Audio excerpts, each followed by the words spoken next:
no experience that compares to Carthage football. We move faster, strike harder, and train better than any other football program around. We compete in the CCIW, one of the most competitive conferences in the country, and we battle for championships every year. Our coaching staff knows what it takes to compete at the highest level. They pave the way for our students to be successful in the classroom and on the field. Our football facilities are top of the line and have formed a mecca for D3 football. Our multi-million-dollar stadium sits on the shores of Lake Michigan. We have a beautiful campus with top-of-the-line facilities. As a student athlete at Carthage, you will work harder than ever before. You will become bigger, faster, and stronger. You will have access to the best education, the best training, and the best facilities.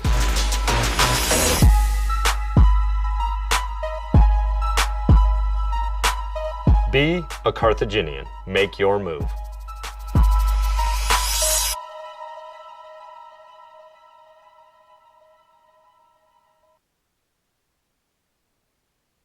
Welcome back to In the Tunnel, our weekly feature with head football coach Dustin Haas as we get set for homecoming here at Art Keller Field this afternoon as the Redmen get set to take on Illinois Wesleyan. And Coach Haas has got to be very happy here today. His team rolled up 554 yards of total offense against Elmhurst last week, a season best. They did a lot of good things. They finally executed in some key situations. Put it all together. Thought we ran the ball really, really well. Threw the ball well. I thought our offensive line played probably one of the best games they've played so far this year. Let's talk about it. You started a freshman right tackle for his first collegiate start in Williamson, and I thought he played pretty well. He played very, very well. He had a couple MAs here. Had some young kid mistakes, jumped off sides one time, had a hold penalty. But outside of that, played well. He plays extremely hard, and it's anytime you play really, really hard, you can mitigate some of those little mistakes. Thrown for 3 touchdowns, you rushed for 2, and you only gave up 1 sack on the offensive line. That has to please you more, I think. It does, exactly. They played really, really well. They stayed on their blocks. They drove guys off the ball. They protected Colton. And, had a great game. All 5, 6, 7 of those guys that played very, very, very well. Javon Stricker, what a game he had. 11 catches for 196 yards, collegiate bests in both categories for him. But those passes have been open in the past, and it's just a matter of Colton Klein finding them, and he did.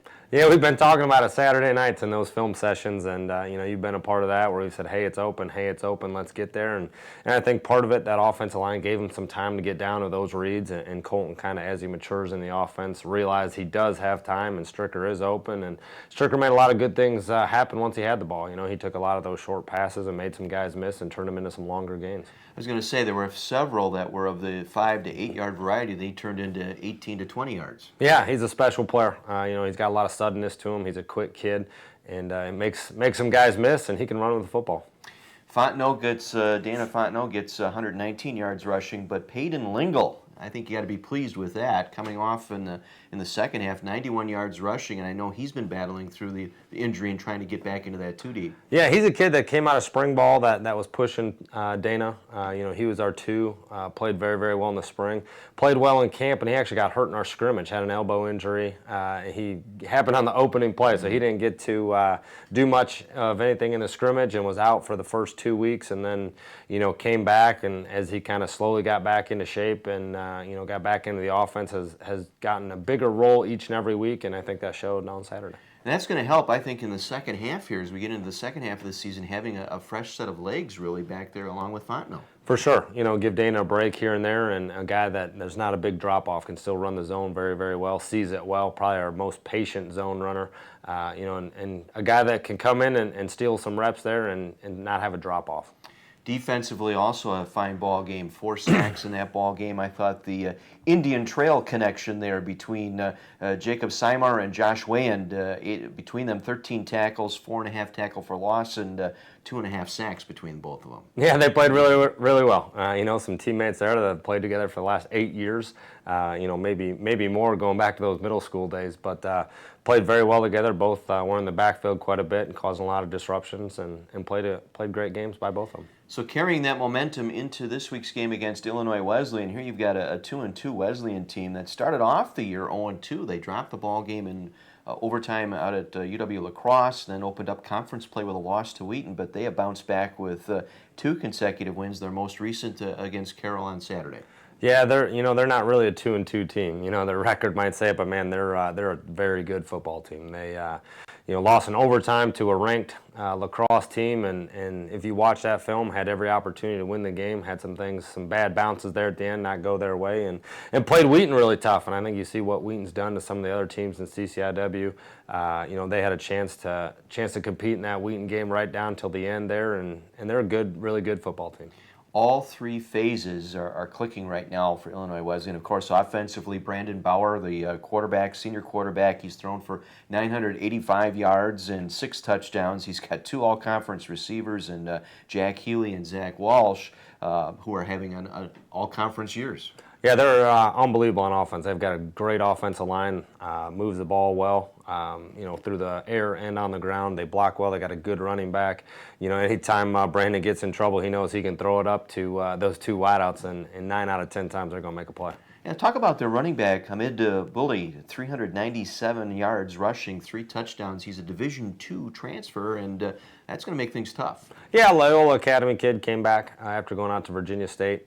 Good football player. He sees it very well. He can make you miss, and just adds another dimension to their already pretty potent offense. What do you look to try and do defensively against that offense here today? Yeah, it always starts with stopping the run. If you can't stop the run, it's going to be a long day. So, we got to stop the run first and foremost, and then we got to get after the quarterback. We got to bring a lot of pressure. He's shown so far last year and this year that, if you get a guy in his face, he will take some chances, and then we got to capitalize when he does. We got to catch the football and, tip some of those balls and get him in long down situations. Defensively, a 4-3 alignment, and they're getting some play out of their front 4. Mike Murphy, their defensive tackle, leads the conference with 7 sacks. And you've got that linebacking pair of Ryan Swift and Keenan Scott right amongst the league leaders in tackles. They've always been good on defense. I think since we got here, they're always a great defensive team, plays hard. They run to the ball really, really well, and they've always had guys that it seems like they never graduate. They come back, and they're talented guys that fit right into their system and play really well. Is there something you think you might be able to take advantage of with that speed and agility that they have defensively? Yeah, there's some things we found last year, towards the end of the game and overtime that worked well for us. I think we can do some of those things with our mid-zone RPO game, especially when they like to get down into their bare front. Some of the stuff they do to try to stop the run. We got to take advantage. I don't think they're as good in the secondary as they've been in the past. They graduated some all-conference kids back there, and I think we have to take advantage of that. We have to catch the football. Something we didn't do great against WashU. Did a lot better against Elmhurst. I think we got to continue that and make the plays through the air.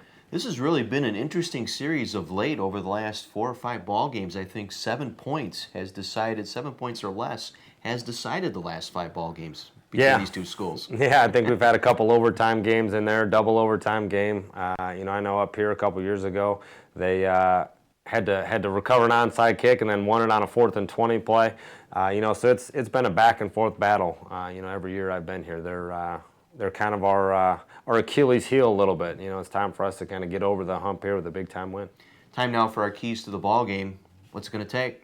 I think, the biggest thing for us, kind of those hidden yards on special teams. They're an awesome team on special teams. I think we have to make sure that we do our job, do our responsibility on special teams and limit that, kind of make them drive the field, put them back them up, whether it's when we're punting or covering kicks. I think we got to back them up, make them drive the field, and then we have to play sound defense. We've been great on that bend, don't break, kind of similar to where we were against WashU with some timely turnovers, things like that. And then on offense, we got to stay consistent. We got to move the ball, got to run the football, but I think we have to take advantage of our opportunities through the air. Should be an exciting day. Weather's going to play a factor into it. I think it's who manages the wind out here today is going to come out ahead. It's going to be a fall day in Wisconsin. It's going to be cool. It's going to be windy. It's going to, feel like, probably November. You're right. Whoever handles that change in temperature the best is going to win. And throw in homecoming with some of the returning football players coming back, that adds a little bit more. Should be a great crowd. Go get them. Thank you. Head football coach Dustin Haas joining me in the tunnel as we get set for Carthage football this afternoon. The Redmen taking on Illinois Wesleyan here at Art Keller Field. I'll be back with the starting lineups and kickoff of this afternoon's game right after this on AM 1050 WLIP.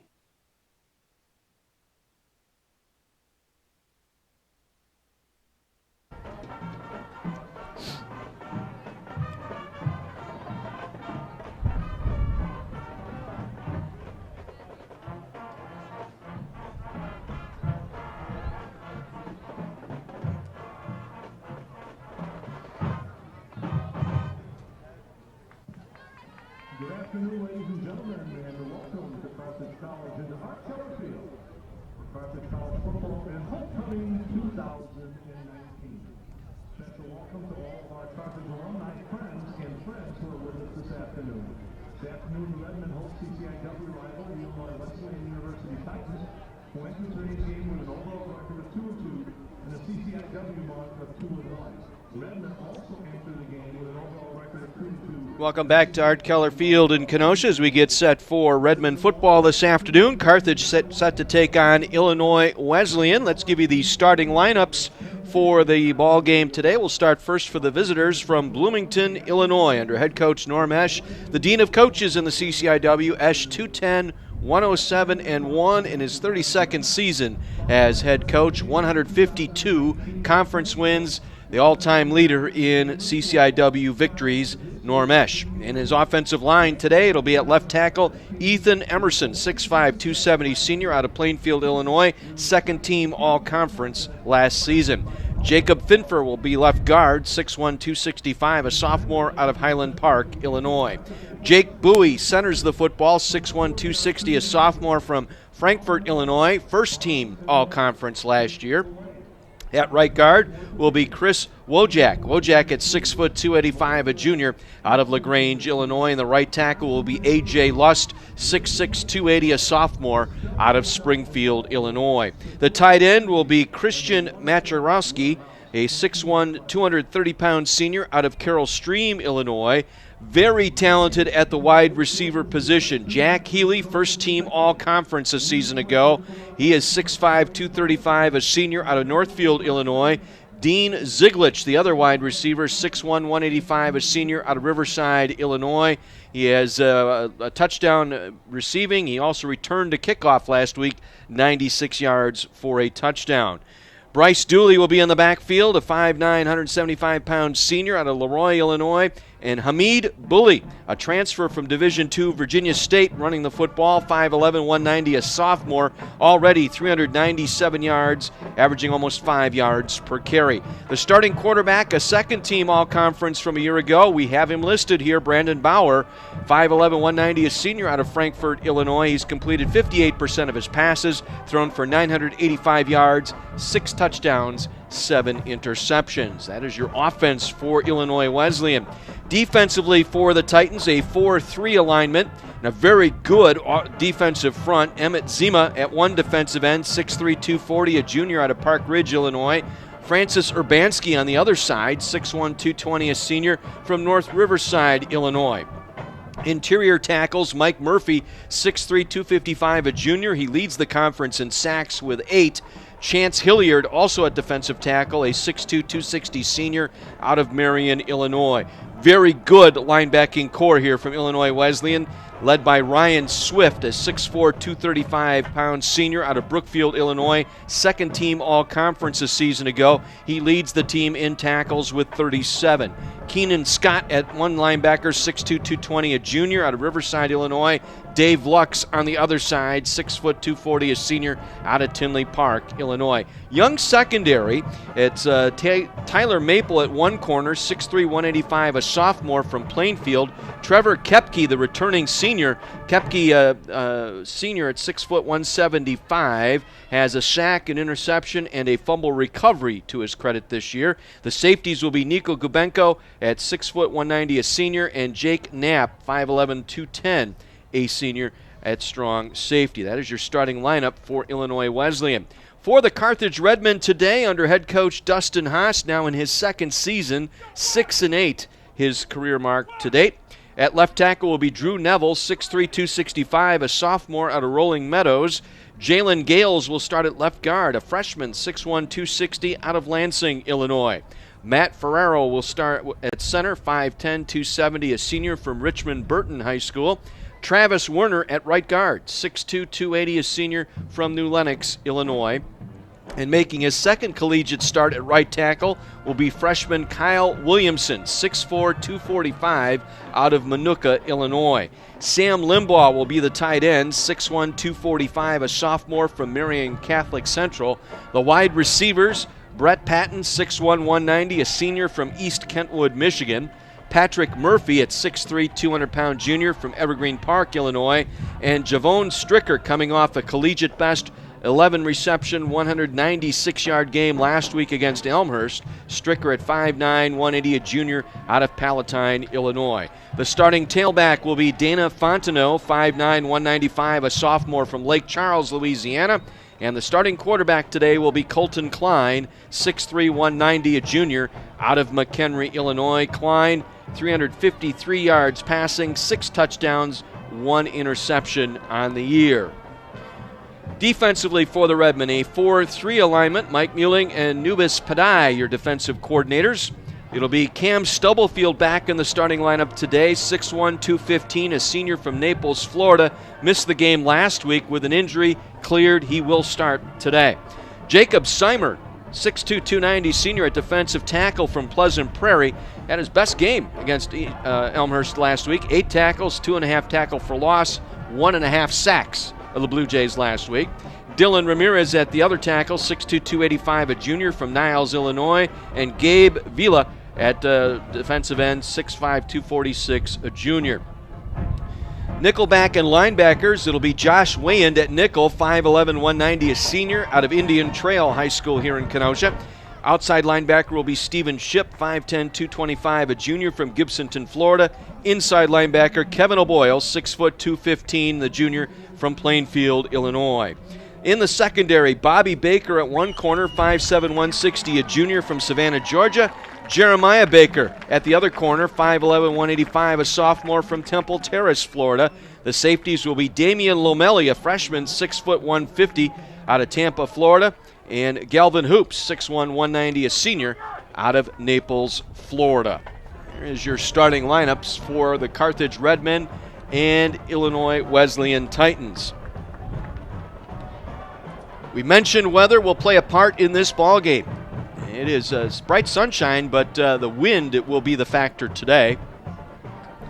Temperatures in the mid-40s, but with the wind chill in the 20s, gusting from the southwest at times over 30 miles per hour. That will affect play going right to left here at Art Keller Field.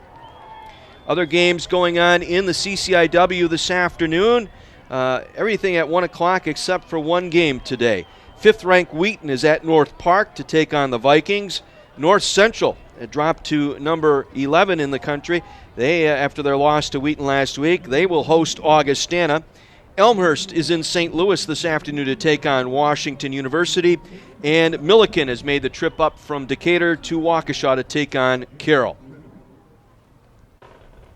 Right now, we're going to enjoy our national anthem.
A nice crowd on hand, appreciative of the Carthage Pep Band with our national anthem here this afternoon from Art Keller Field. And homecoming weekend here at Carthage College. We mentioned both teams coming in with identical 2-1 conference records. 2-2 overall, both teams. Wheaton at 4-0. Overall, 3-0 in the league. Then you have Augie, Carthage, Wesleyan, North Central, and Washington University all at 2-1. Milliken at 1-2. Elmhurst at 1-2. And Carroll and North Park at 0-3 in conference play. Captains are getting set to meet at the center of the field for our coin flip today. This will be an important decision here today because of the wind. Do you take the ball? Do you take the wind here today? That will be the choice. On the football. Haas wore number 42 during his football career at Carthage College. Earlier this year, Haas passed away in a tragic car accident. He was laid to rest on Saturday, May 18th, wearing his Carthage football jersey.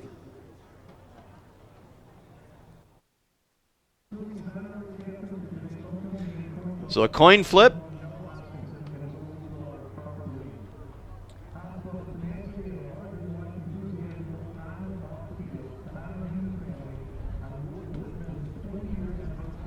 And now we're just waiting for the official to signal. The Redmen will defend the north goal here.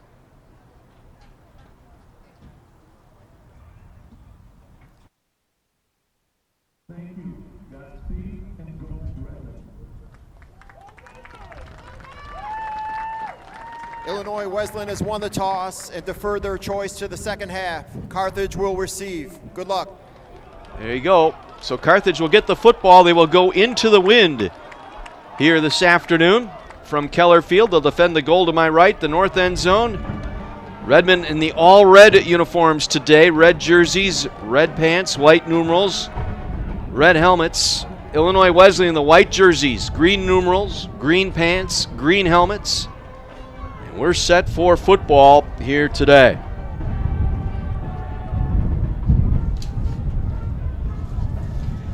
Our game today brought to you in part by Mason's Eatery and Pub, located on Highway 50 west of Green Bay Road in Kenosha.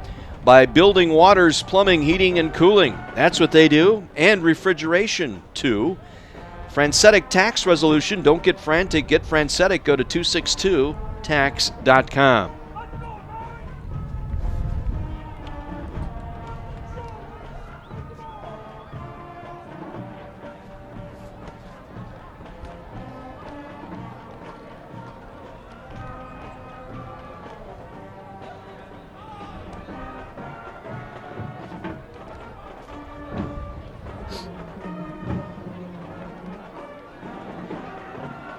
Andrew Sting will tee it up here.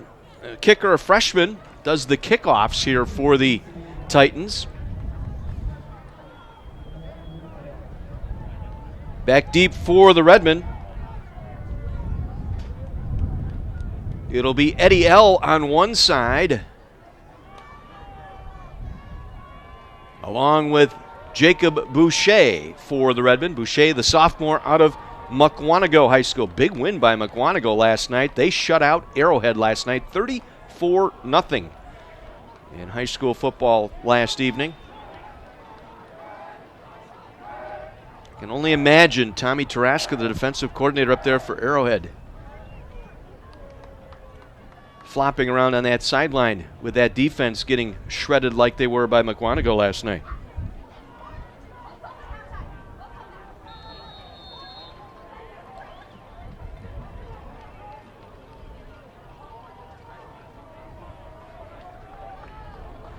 Will actually have to hold the football on the tee. Trevor Kepke on special teams will hold up the run up and the kick, and we are underway as Eddie L. will take it at the 5, up the middle across the 10, breaks to the right at the 20, spins forward to the 22-yard line where he is buried there.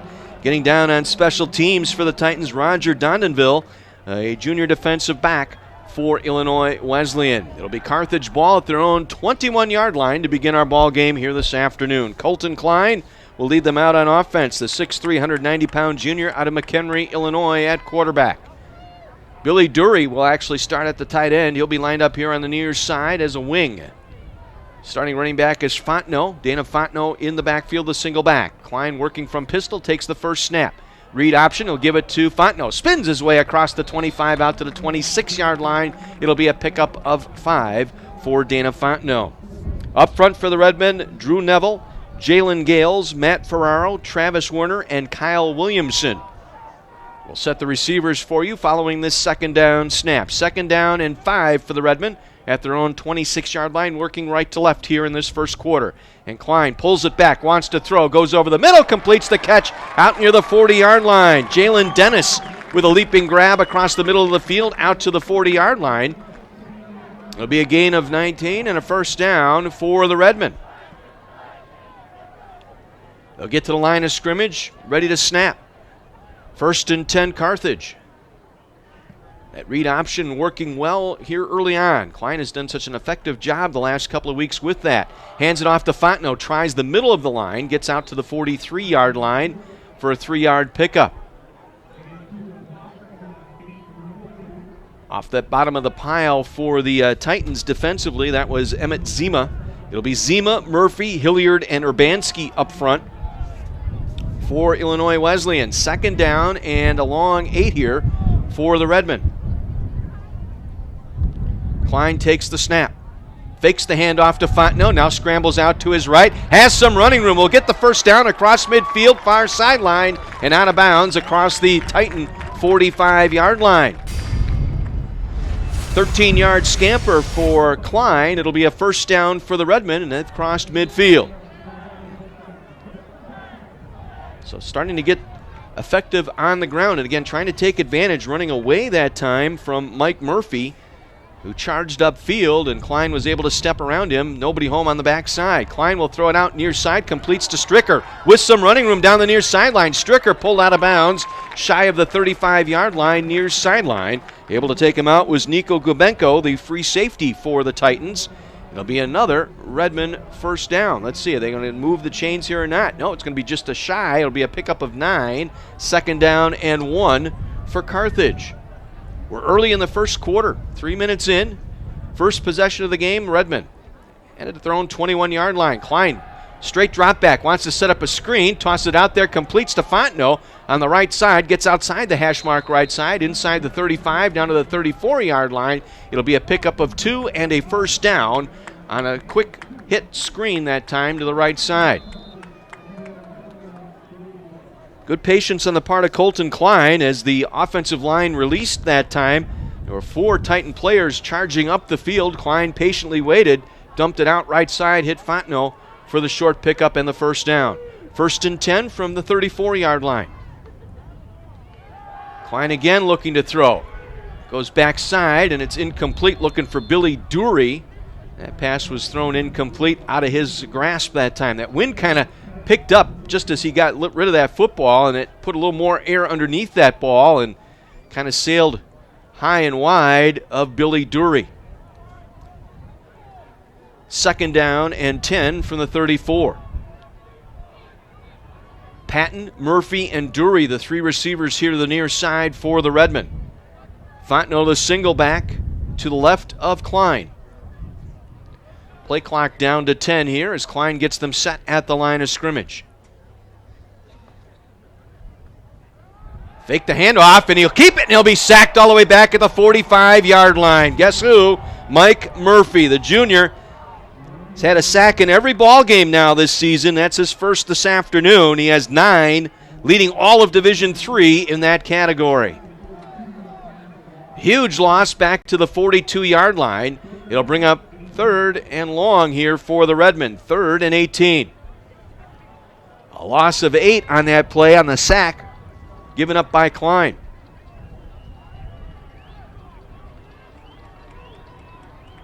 Dury lined up in a slot here to the near side along with Stricker.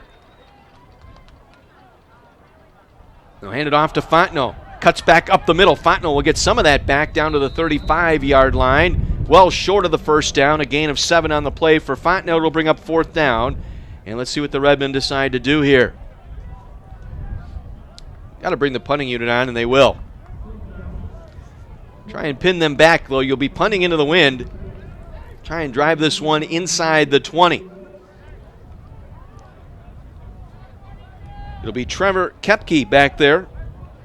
Conference leader in punt returns, averaging better than 12 per return. He is standing inside his own 10-yard line. David Collins set to do the punting, gets a good snap, gets this one away, tries the right side. It will bounce, take a forward roll. Redmond will cover it near the 17-yard line. 19-yard punt, but again, you're going into that win looking to pin them inside the 20, which he was able to do. 10:43 to go here in this first quarter, a scoreless first quarter here at Art Keller Field. Again, our ball game today brought to you in part by Something Different, a sports fan fantasy land located on 6th Avenue in downtown Kenosha, by Berkshire Hathaway Real Estate, and by the sinus and snoring doctor, Dr. Swerdlin, located on Green Bay Road in Kenosha. This will be Johnny DeCanio at quarterback. As we mentioned, possible injury to Brandon Bauer to that right thumb. He had it taped up during the warm-ups. We were told he had a bit of a ligament problem in that right thumb, so he is not out there right now. It is DeCanio, Johnny DeCanio, the 5'9", 170-pound senior, just making his second appearance of the season. Got into his first game last week against Carroll. He was 2 for 2 for 19 yards. Bully on that last carry for 3 sets up a 2nd down and 7 for the Titans. They'll fake the Bully. DeCanio rolling out to his left, throwing on the run, has a receiver out there, makes the catch at the 30-yard line, fighting forward out across the 30 to the 34 before he is finally brought down. Good look that time. Zach Walsh able to make the catch out there on that far sideline. Will be enough for a 1st down, a gain of 13 on the play. They flushed DeCanio out to his left. He was being chased by Seimer that time, and going to his left through left side, and found Zach Walsh for the 13-yard pickup. 1st and 10, Illinois Wesleyan. 9:45 to go here in a scoreless first quarter. 3 receivers here to the left side now for the Titans. DeCanio going to come back and throw near side. Walsh again makes the catch. Buried immediately as he made the catch across the 36-yard line. Brought down on the play by Bobby Baker, the junior, 5'7" corner here on the near side. Just a simple 3 and up that time by the Titans. And it was Baker getting some help from Wesleyan that time to clean up on the tackle. A gain of 5. It'll bring up 2nd down and 5 for the Titans. 2 receivers to the left, 2 backs in the backfield here. And they will give it to the fullback as Bully gets to the 40-yard line, short of the 1st down, pickup of about 1. So it'll bring up 3rd down here for the Titans, 3rd and about 4 here from their own 40-yard line. And they are 2nd in the conference in 3rd down conversions this year at better than 50%.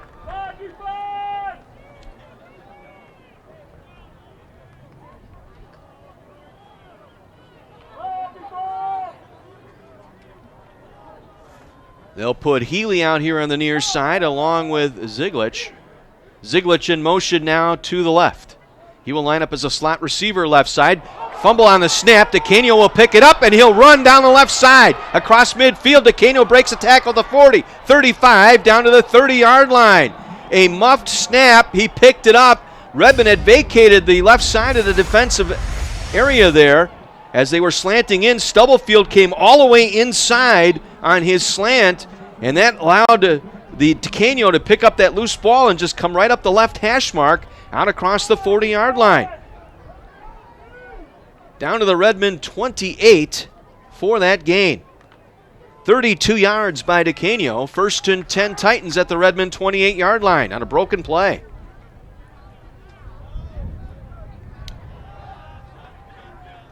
Macherowski in motion, now lines up in the backfield.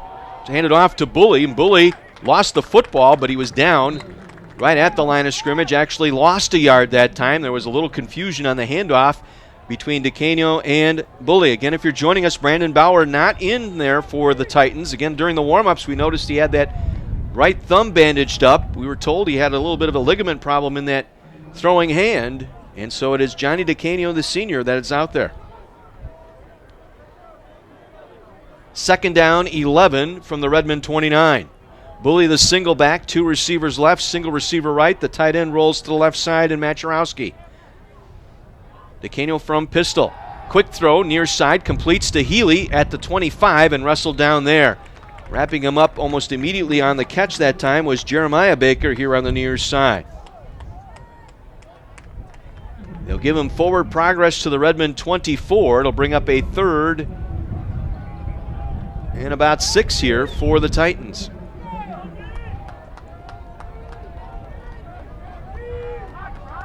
Need to get to the 18-yard line for the first down. They will spot the football, right hash mark, 24-yard line. Titans going left to right here in this first quarter.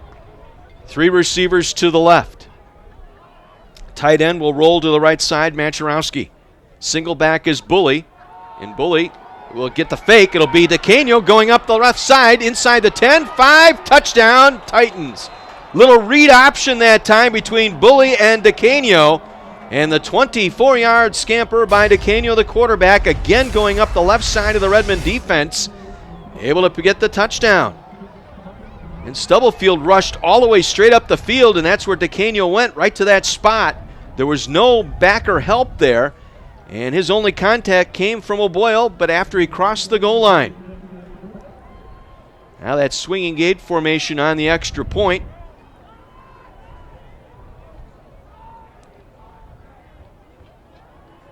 They get him set, the snap, the spot. The kick is on the way, and the kick is good, just inside the right upright. 7-0 Illinois Wesleyan. We'll step out, take a 60 break. Back with more Carthage football after this on AM 1050 WLIP.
Eight plays, 83 yards, a 24-yard touchdown run by DeCanio, and the Titans lead the Redmen here by a score of 7-0.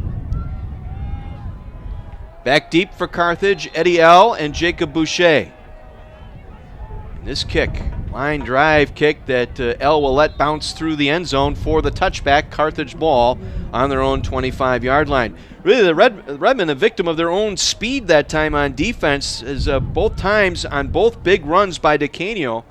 They went the left side right up the near hash mark, and that's where Cam Stubblefield is located. And the first time Stubbs was lined up, he was going the inside slant that time, and that vacated a spot. There was no corner, no linebacker behind him, and that allowed DeCanio to run that ball down to the Redmond 40-yard line. And then on the touchdown run, same thing. On the read option that time, fake to Bully, and then came over that left side of the Redmond defense. Fontenot on the carry, breaks a tackle across the line of scrimmage out to the 27-yard line before he is stood up there. Be a short gain of 3 out to the 28-yard line for Fontenot. It'll bring up a 2nd down and 7.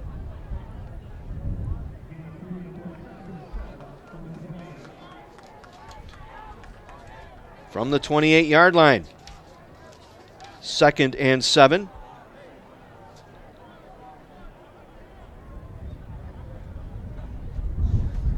Two receivers to the right of the formation for the Redmen. 2 to the left here with a single back. And Klein looking to throw. Now scrambles off to his left.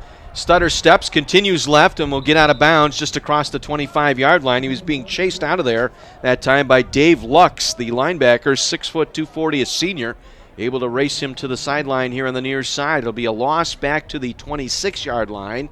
It'll go as a loss of 2. And now 3rd and 9 for the Redmen.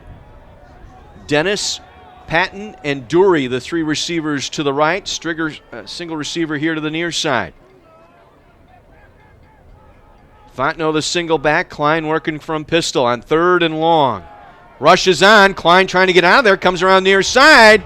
Got it away. Threw it away as he was pulled down that time by Emmett Zima. Did that ball get to the line of scrimmage or not?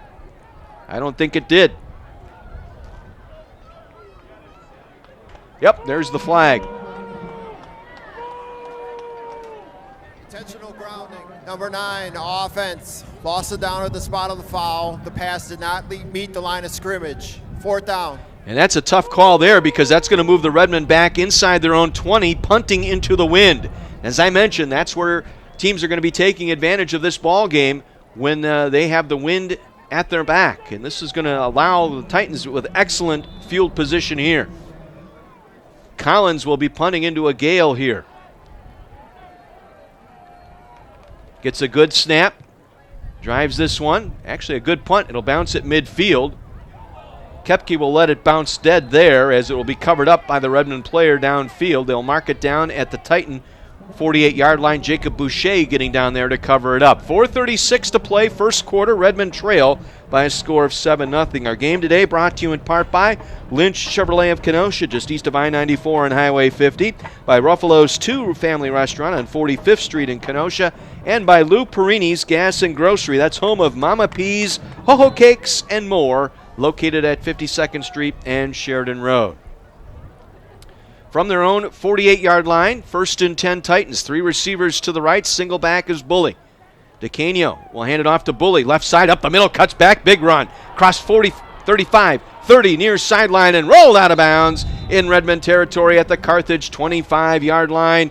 Hamid Bully with a nice strong run once again, and a gash the Redmond defense down to the Redmond 24-yard line.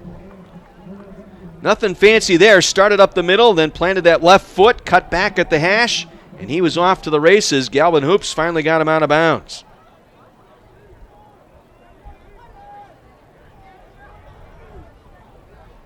"28-yard run.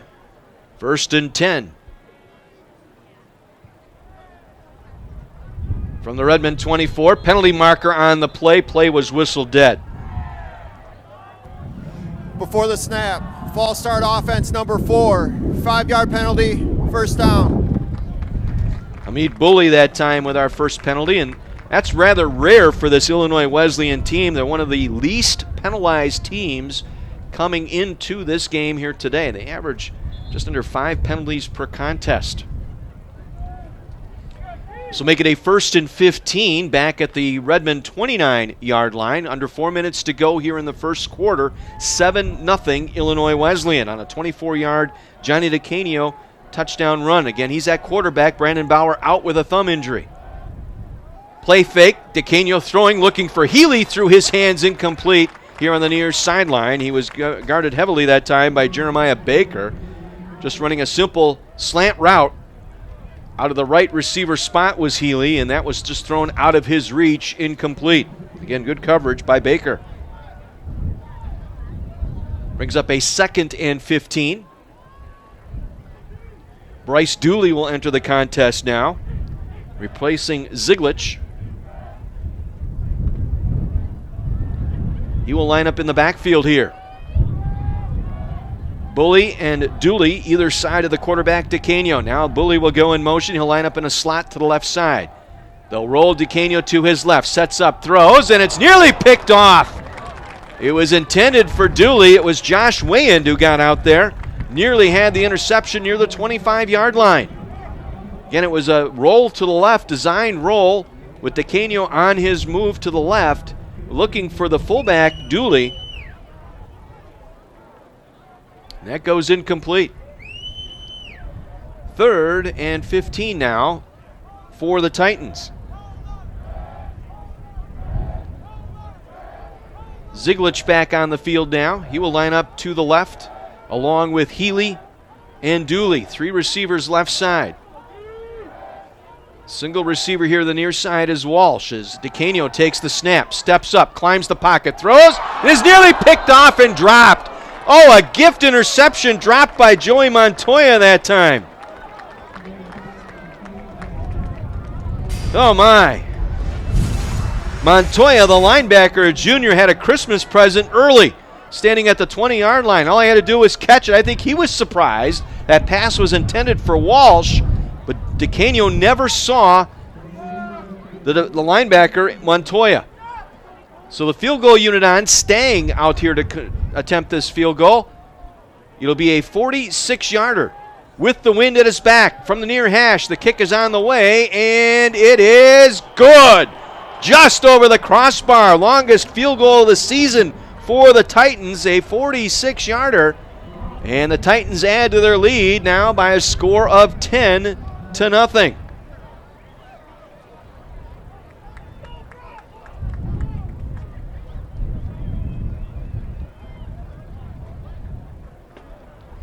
So the 46-yard just had enough to get through that inside the right upright and just over the crossbar. And the Titans lead by 2 scores here, 10-0. Our game today brought to you in part by Wingstop of Kenosha, located on Highway 50. By S.J. Crystal's Menswear. For the finest in men's fashions, it's clearly S.J. Crystal's, located on 6th Avenue in downtown Kenosha.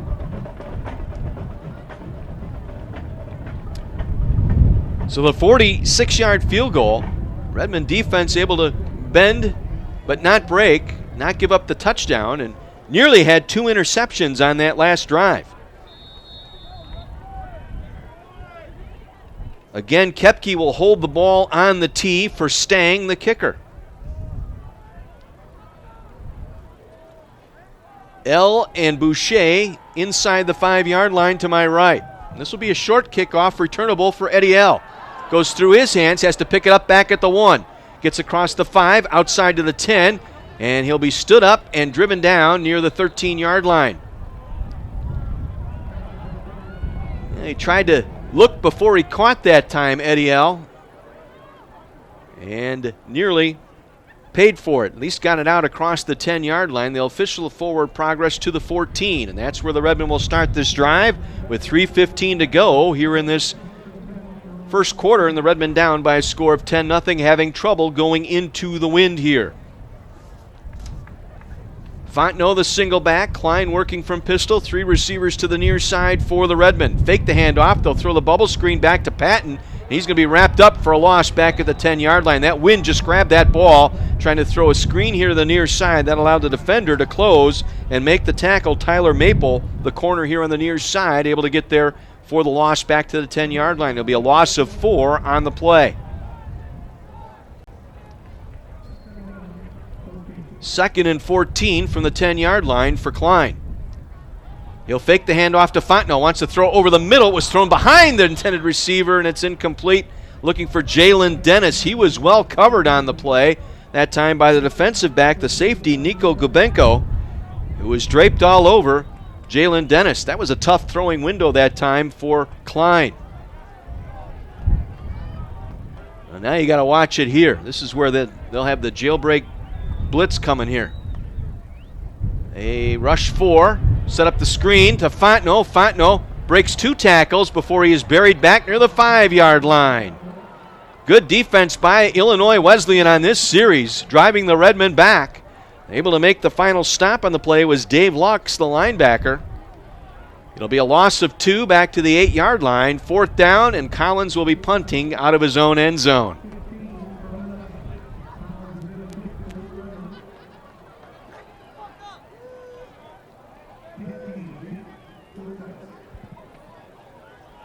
Kepke standing at the Redmen 40-yard line. We'll see if the ball even gets there with this gusty wind left to right. He'll get this one away. Fair catch signaled for and made by Kepke at the 41-yard line. A 33-yard punt, no return, 1:56 to play. Titans with excellent field position here at the Carthage 41-yard line, leading by a score of 10-0. And again, as I mentioned at the beginning of the broadcast, it was the team that would be able to take advantage of the wind and get some points. Will have advantage all afternoon, and the Redmen trailing here by 10 going into the wind. DeCanio at quarterback.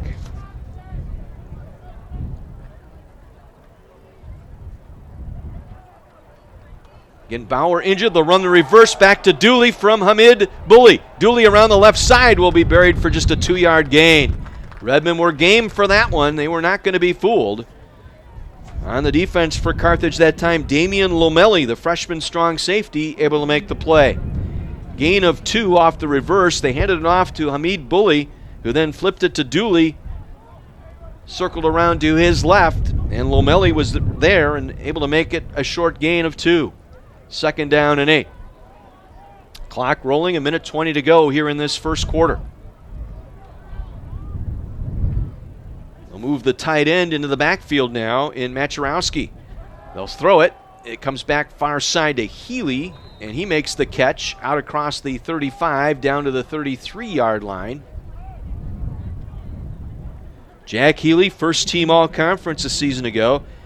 22 receptions now on the year, and with 3 touchdown passes. He had 3 catches last week against Carroll. 3rd and short here for the Titans.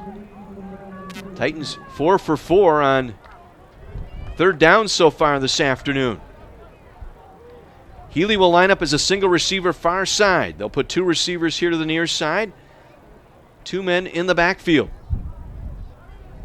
Redmond showing blitz. Here they come off the edge with Wesleyan. Ball in the air, thrown to Healy. Back shoulder throw. Nice catch. First down. Titans inside the Redmond 25-yard line. They'll mark it at the 24. It's a gain of 9, and they're still perfect on 3rd down. Not much more you could do there. Jeremiah Baker in coverage never got the head around looking for the ball, and you're taking advantage of 6'5" Jack Healy with the easy catch over there on that far side.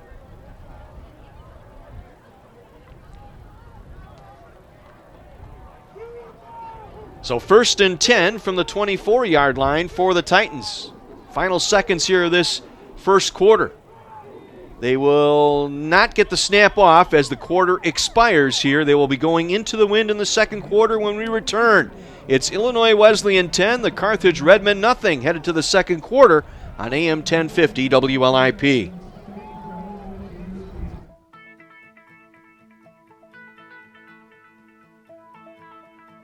College has given me the flexibility to pursue my passions and my interests, and I've recreated my identity for myself aside from just being an athlete. My greatest personal discovery has been that I am capable of doing things that I didn't know I was capable of doing. To be able to study what I wanted to and continue to play the sport I love, all of those things came together very nicely in one package in Division III.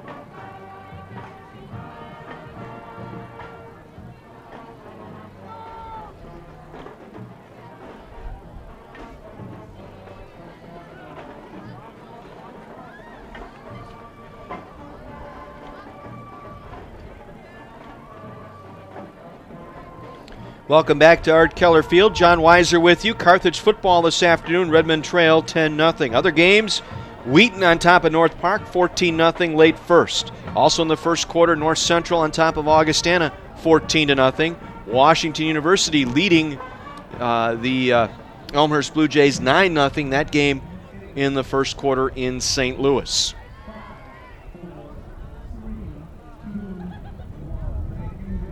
The Titans now going right to left into the wind here. They face a 1st and 10 from the Carthage 24-yard line. Johnny DeCanio, the quarterback. Brandon Bauer not playing this one. Looks like a thumb injury of some sort. He did not warm up with the number ones here before the game as DeCanio puts it up, looking for a catch. Diving grab in the end zone. Touchdown, Ziglich and the Titans. He was lined up on the right side. Just came in and ran a post route that time into the end zone, and DeCanio hit him in stride with a diving grab in the back of the end zone, beating Bobby Baker on that right side by a couple of steps, and it's 16-0 Illinois Wesleyan. Swinging gate formation on this extra point. Stang, who does the kicking. It was Jonathan Ukujo, who had been doing the field goal kicking, but it's Stang here today, puts this one up and through. 17 unanswered by Illinois Wesleyan, and we're in the early part of the second quarter. Redmond in a deep hole here.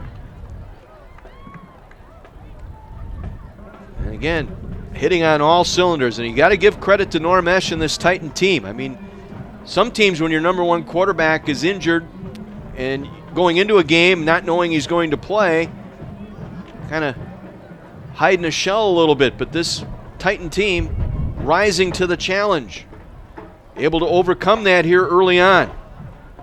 They have not missed a beat here, scoring 17 unanswered on the Redmen here early on.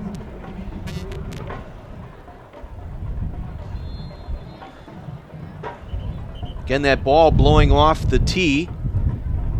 Again, about 45, 48 degrees, somewhere in that area here. But that wind howling out of the southwest at times over 30 miles per hour. Really affecting play going right to left here, as we saw in that first quarter.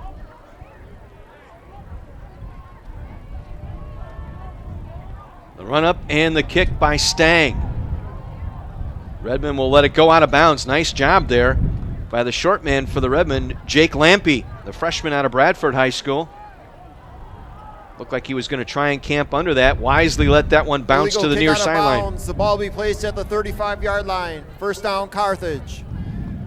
So let's see if the Redmen can take advantage with the wind at their back here. Get something going on a drive. They've been working their way backwards here the last two drives. It'll be Fontenot in the backfield. Stricker lined up here on the near side, single receiver.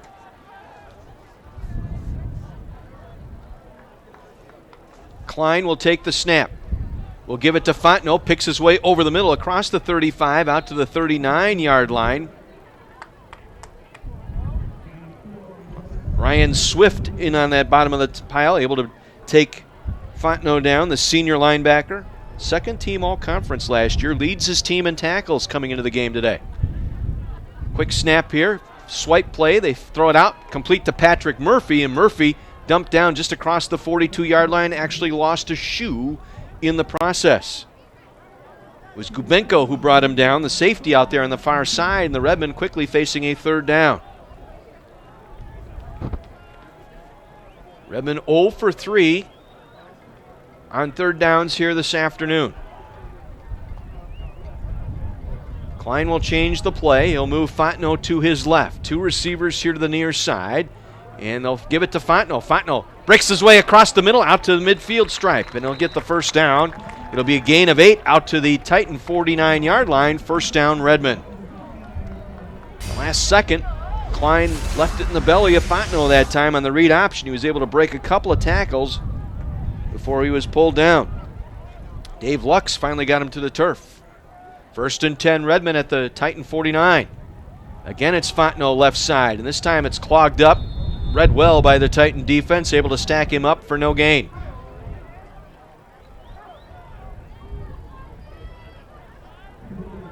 Murphy and Hilliard both there on the stop. No gain on the play. Second down, 10. We're early in the second quarter. Carthage trailing 17-0.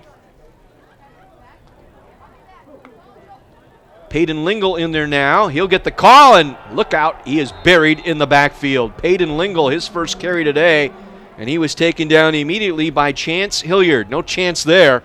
Chance Hilliard, the senior defensive tackle, with the tackle for loss. Back to the 47-yard line of the Redmen, brings up third and long for Carthage. The read option not working that time as Klein left it in the belly of Peyton Lingle, and he was drilled. Now Klein rolling to his right, wants to throw, being chased out of the pocket, dumps it on the run, ball tipped, and it falls incomplete, looking for Jalen Dennis. He was being flushed out that time by Emmett Zima.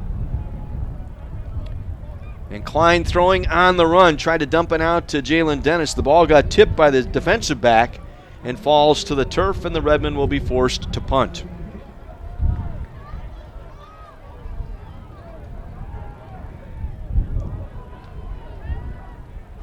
David Collins will have the wind at his back here. Kepke will line up inside his own 15-yard line.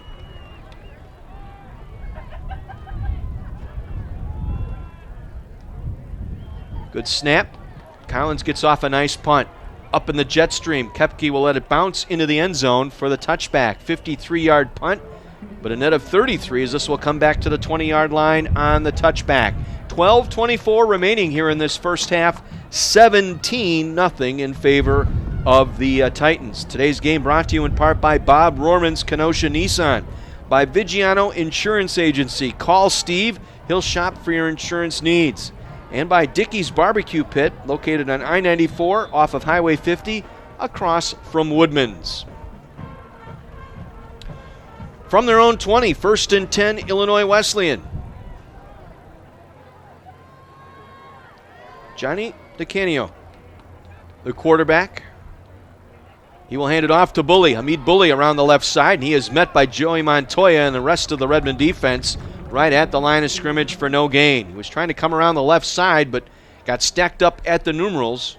Good play by Montoya. He nearly had an interception earlier in that first quarter. No gain on the play. 2nd down, 10 from the 20-yard line.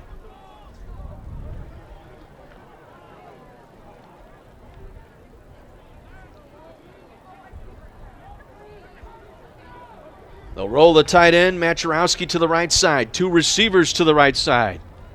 They will hand it off. Hamid Bully has some running room around the right side. Plenty of room across the 25-30 far sideline and knocked out of bounds at the 37-yard line. Make it the 38, gain of 18 on a run around the right side by Hamid Bully, a sophomore transfer from Division II Virginia State by way of Loyola Academy, and it's 1st down, Illinois Wesleyan. Not much of an answer there. Again, taking advantage with Stubblefield charging upfield again. Well, left that backside unprotected.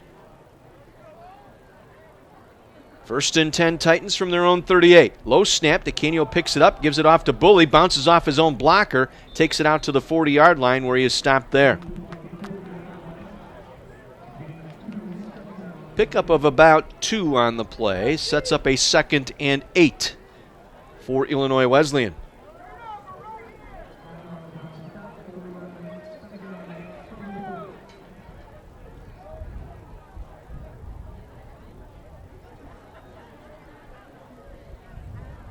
They'll put Ziglich here on the near side along with Walsh. Single receiver to the right is Healy. Ziglich will line up in a slot left, now in motion to the right. DeCanio play action, looking back the other way, and it's incomplete, looking for Walsh. He took a shot from Bobby Baker that time, running a slant route near the 45-yard line, and got drilled to the turf as that ball got there. Good play by Baker, read it well, came in, had the angle. Ball was thrown high, and a good thing. Otherwise, his quarterback would have laid Walsh out that time. So 3rd and 8. Ball at the 40-yard line. They'll go 3 receivers left, 1 receiver right with a single back. Redmond showing blitz. Here they come off the edge. DeCanio going to be buried in the backfield and taken down.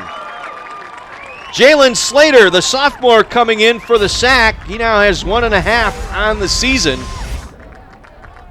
as he came in off the left side. Both he and O'Boyle coming in on the blitz, and Slater able to make the play. It'll be a loss back to the 36-yard line, and the first punt of the afternoon coming up for Illinois Wesleyan. Ziglich, just an end-over-end job that will bounce all the way through into Redmond territory inside the 30 and roll dead near the 28-yard line. All of that on a roll that time.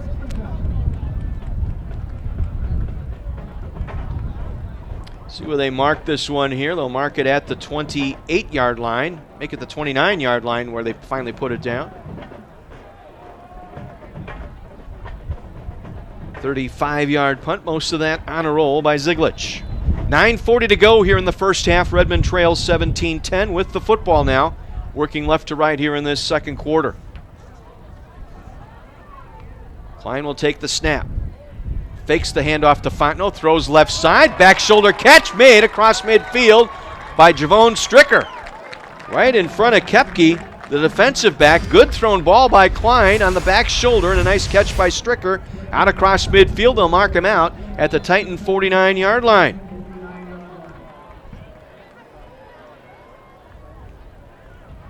"22-yard pickup between Klein and Stricker. 1st and 10 Redmond from the Titan 49. Fontenot on the carry, going up the middle, moving the pile forward inside the 45, down to the turf at the 44-yard line for a pickup of 5. Good strong run by Dana Fontenot that time before Gang tackled, is getting up from the bottom of that pile. Looked like it was Murphy in there, along with Swift and a host of others for the Titans.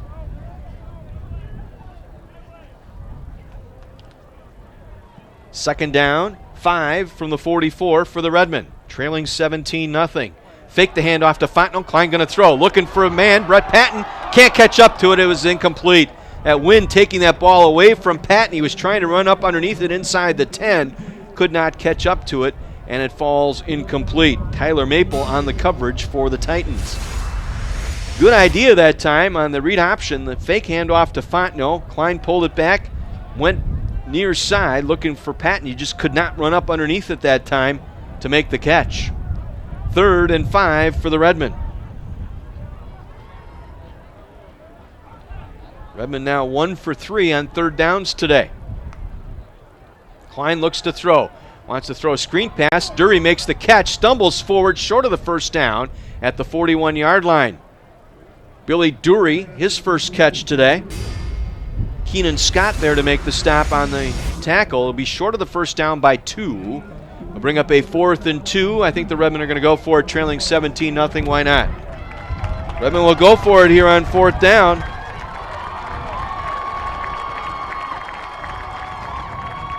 They'll give it to Fontenot, and Fontenot not going to get there. The Titan defense clogged up the middle, makes the stop. Redmen will turn it over on downs. Off the bottom of that pile, Nico Gabinko, the free safety, able to make the play for the Titans. The Redmen denied. It'll be Titan ball at the 44-yard line. I don't fault the idea of going for it on 4th down. Not liking the execution of that play, going with a run play. Maybe you roll the quarterback out a little bit.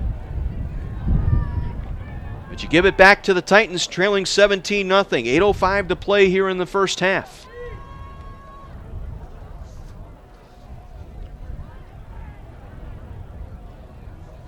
Johnny DeCanio has been the quarterback all afternoon so far. Again, Brandon Bauer not able to play with that bad thumb as they swing it out to Walsh across midfield, wrestled down by Baker at the Redmond 48-yard line. Going to be short of the first down by about a half a yard. 9.5 on the pickup that time by Walsh.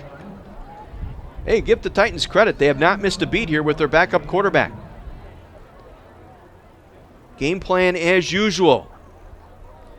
Redmond have not been able to make life miserable for DeCanio. Ryan Pasley now in at the tailback spot. He's the single back. Tyler Jones in there at tight end. They'll give it to Pasley, and he is wrapped up behind the 50-yard line. Getting there for the Redmen on the play. That was Steven Shipp, the outside linebacker here on the near side, for a loss back to the Titan 49-yard line.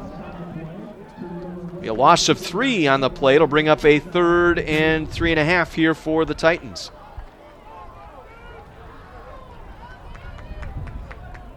Three for 5 on 3rd downs today. Again, they lead the conference in that category at better than 50% on the year. Ziglich in motion to the near side on 3rd and 3. DeCanio going to throw wide open as Walsh makes the catch and the first down at the Carthage 45-yard line. Soft coverage out there by Bobby Baker. Big cushion out there for Walsh. He's a big target as well. Walsh at 6'2", 190, a senior out of Lombard, Illinois, able to pick up the first down. Very simple route, just a curl route out near the Redmond 45-yard line. And again, just a generous cushion by Bobby Baker out there on that far side. In coverage, 1st and 10 Titans.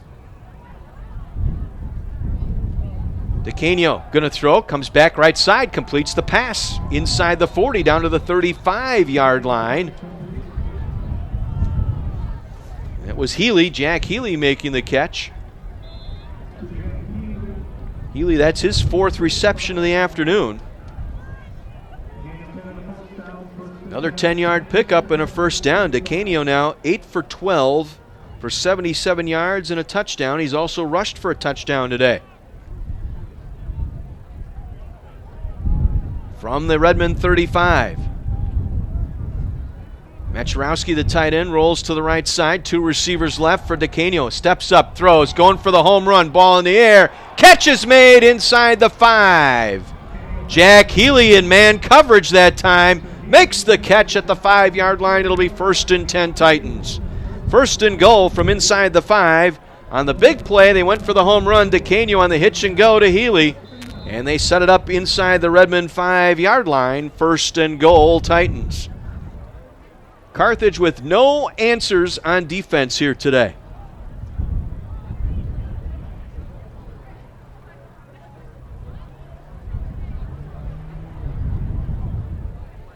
"31-yard pickup. Baker again giving up big chunks on press coverage. They'll hand it off on the end around. It is Dooley, runs right into Steven Shipp. He'll wrestle him down near the 8-yard line.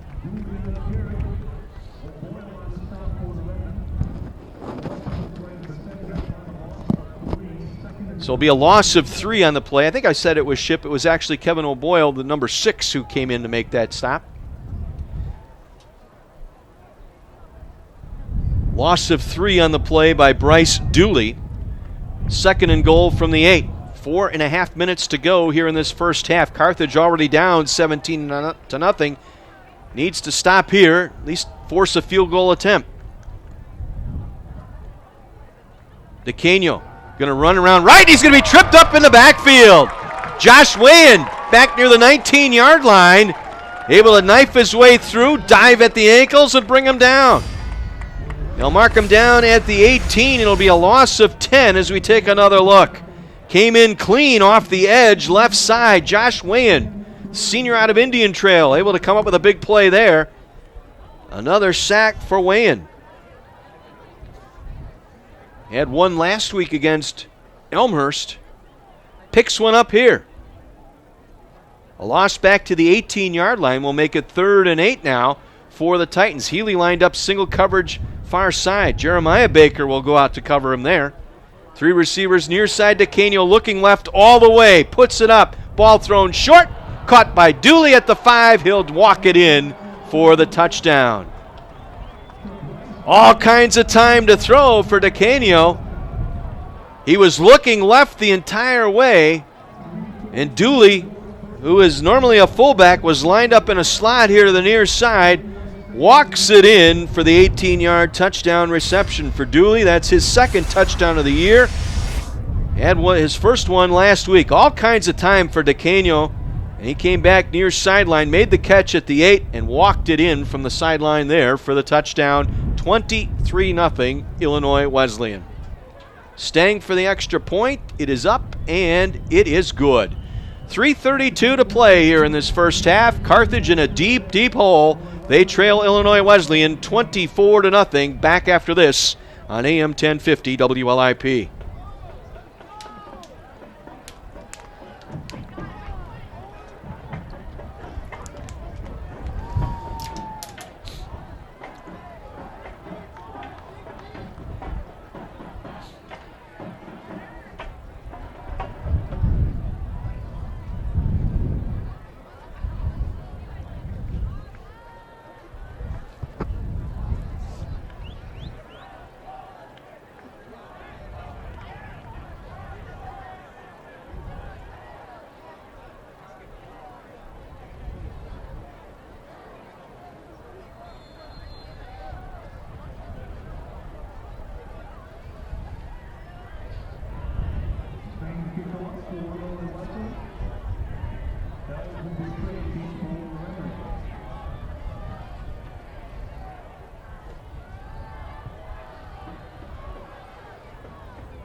Eddie L. on the kickoff return, caught it at the 20, returns it out near the 33-yard line, near sideline before he is brought down. Carthage ball at the 33, trailing now by a score of 24-0. An 8-play, 58-yard drive that was set up by the Titans, able to stop the Redmen on 4th down, and the 18-yard touchdown pass from DeCanio to Dooley. And the Titans guerrilla stomping the Redmen here early on. Swing pass near side, caught by Javon Stricker out across the 35, tackled in bounds at the 36-yard line by Trevor Kepke.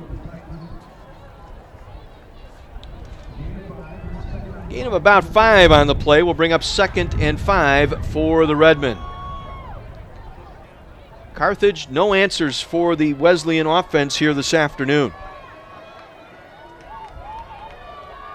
Klein looking to throw. Diving grab right at the sticks near the far hash mark is Stricker. Covered up by Tyler Maple. It'll be a gain of 6 and a first down for Carthage. 2:50 to play here in this first half. Redmen have all 3 timeouts remaining, just looking for something here with the wind at their back. Fake to Fontenot. Klein steps out of traffic, dumps it on the run left side. Catch is made. Inside the 30-45 down to the 40-yard line, Javon Stricker wrestled out of bounds short of the 40-yard line. Nico Gubinko there to make the stop, but it'll be another first down for the Redmen at the 41-yard line of the Titans. 15-yard pickup that time, Klein to Stricker. 3 straight grabs now for Stricker. 3 receivers near side. Single receiver left. Again, the fake to Fontenot. Klein now on the scramble here left side. Completes the pass to Eddie L. Makes a diving grab, going right to the turf with the catch at the 34-yard line. Eddie L., the freshman out of South Holland, Illinois. He prepped at Marion Catholic Central. That is his first reception. Short of the first down, it'll bring up 2nd down and 3 for the Redmen at the Titan 34-yard line. Working from the near hash mark. They give us to Fontenot, trying to get the left edge, and does. Around the left side, across the 30, and out of bounds near the 25-yard line. Keenan Scott chased him to the boundary that time. It'll be enough for a Redmen first down, stopping the clock with 1:34 to play at the 27-yard line. 6-yard pickup that time for Fontenot. 1st and 10 from the 27. Titans showing blitz on the edge. Here they come. Klein comes back. Bubble screen goes to Jalen Dennis, and he was belted to the turf that time. Mike Murphy tried to clothesline Dennis that time at the 29-yard line. It'll be a loss of 1 and a timeout taken by Carthage. Their first of the half. Timeout. Please reset the game clock to 1 minute 19 Their first seconds. timeout. Thank you. That gives us a chance to take a look at some scores from around the league. North Central leading Augustana 28-7. Washington University pounding Elmhurst 23-0. Wheaton on top of North Park 28-0. So some big scores early.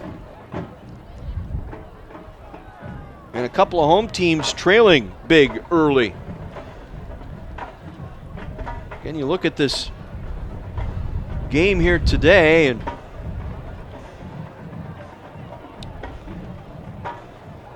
Redmen have given up over 300 yards of offense here in this first half to Illinois Wesleyan. They have picked right up where they left off last week against Carroll.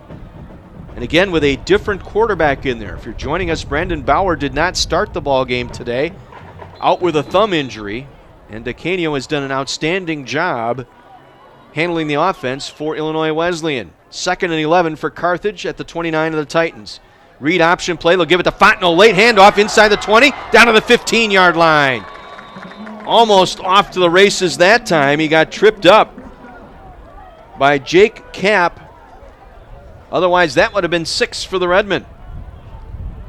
It will be enough for a first down. Down to the 15-yard line. Pick up a 14 on the play by Fontenot. 1st and 10 from the 15. Play fake Fontenot. Throwing back near side. Looking for Stricker. Leaping grab. Touchdown, Carthage College. Javon Stricker. Boy, he has been red hot as a receiver for the Redmen from 15 yards out. And the Redmen break onto the scoreboard now, trailing 24-6. Stricker now 17 receptions in the last 2 ball games.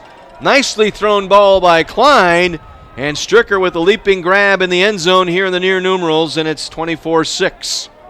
Collins for the extra point through the hands of Patton. He'll pick it up. Patton now looking to throw, dumps it off into the end zone. It is knocked down, incomplete, but I think we've got interference in the end zone. Let's see.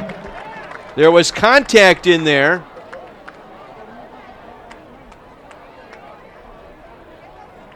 Brett Sullivan was lined up over there. He might have been an ineligible receiver. That might be what the flag is all about. Let's see. Pass interference. Defense number 2. Half the distance to the goal. Replay the try. That snap by Dury went through the hands of Patton, who then picked it up. Tried to get it off to Sullivan, who was interfered with by Gubenko. They will retry the point. They will kick for the extra point here. This time a better snap, better placement. The kick is up and it is through. Collins able to deliver the extra point. The Redmen trailed 24-7 with 57 seconds to play. 8 plays, 67 yards. Stricker, the 15-yard touchdown pass. Stricker now in the day, 6 receptions, 72 yards, and a touchdown. And if you've watched film of the Redmen here over the last 3 or 4 weeks, that play has been there a majority of the time. You know, it's just a matter of getting Klein to progress down on his reads once he gets through whether or not he's going to keep the ball, run, throw, hand off to Fontenot, to come back and look at that 3rd, 4th, or 5th option. And Stricker, kind of the 3rd or 4th option on a lot of these plays, has been open. Trying to take advantage of that. Goes back to last week. That's where Stricker was catching all those passes early because he was open on the back side of most of these plays. This time, a little bit of coverage that time, but was able to get it into the end zone for the touchdown. Again, the ball blowing off the tee here as we've lost our sunshine here this afternoon. Can only imagine if you're out there listening in the crowd today how cold it is out there.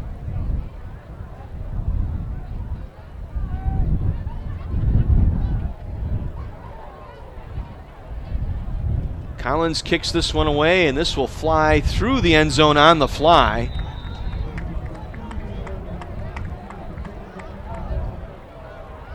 So touchback with 57 seconds left. Let's see what the Titans attempt to do here going into the wind.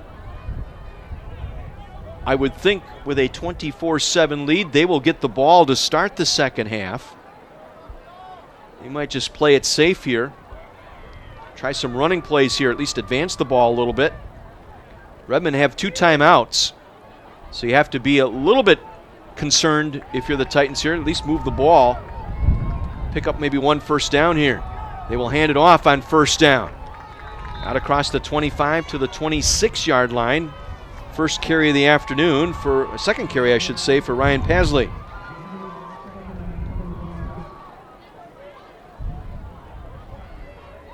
Gain of about 1. It'll bring up second down and 9. 35 seconds to go here in the half. Redmen electing not to take a timeout here. About an 11-second difference. Play clock, game clock here. 24 seconds to go in the half. Redmen rushing 3 here. Again, Pasley will get the call. Again, he's met in the hole, coughed up the ball. It's loose at the 30. The Redmen have it. Redmen have the football. With 10 seconds to go, a chance to perhaps add to it. It was Jacob Seimer coming up with a fumble recovery. One more look here. Pasley, as he made his cut in the hole, lost the football, And falling on it for the Redmen was Jacob Seimer. And Carthage now, with 10 seconds to play, with the wind at their back and 2 timeouts remaining, have a chance here.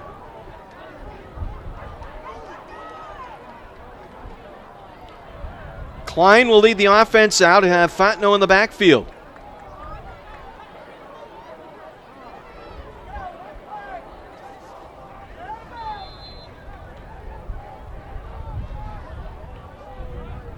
They'll put Patton out here to the near side. They'll roll Stricker out far side. Dury the tight end and a wing left side. Actually 2 tight end look here, Limbaugh and Dury. Klein will hand it off to Fontenot, trying to get around the left side, cannot. And so the Redmen will take their second time out here with 5.8 seconds left. Timeout, Carthage. Their second of the half. I think you bring the field goal out here now. They do. David Collins will come out here to attempt the field goal. They will spot the ball at the 32-yard line left hash mark. Kick will come from the 40, so this will be a 50-yard attempt here. Dury will snap. Again, the nickname that Coach Haas has given him, Do It All Dury. Tight end, quarterback, sometimes a slot receiver, and long snapper. Officially, this will be a 49-yard attempt, left hash, wind at the back for David Collins. Snap by Dury and a timeout taken by Normesh. Timeout. Just before Defense. the snap. He just got that in before the snap. Please reset the game clock to 5.8 seconds. They'll Thank put you. some more time back on the clock here. So the timeout taken by the Titans. For Collins, this would be a collegiate best here if he connects. He missed one last week from 47 that hit halfway up the right upright against Elmhurst.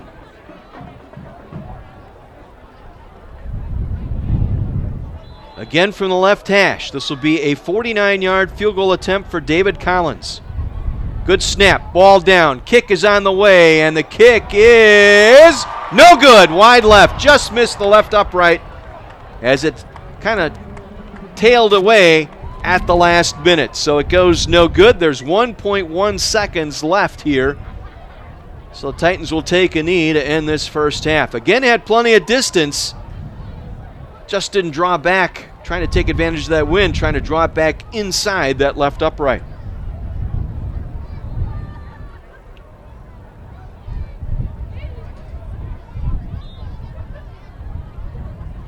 So DeCanio will take a knee, and we will head to the locker room here at halftime. 24-7, Illinois Wesleyan. They roll off 24 unanswered till the Redmen score here late to make it a 24-7 ball game. We'll take a 2-minute break, back to run the numbers from this first half when we return to Art Keller Field. Your score, Illinois Wesleyan 24, the Carthage Redmen 7 on your home for Redmen Athletics, AM 1050 WLIP.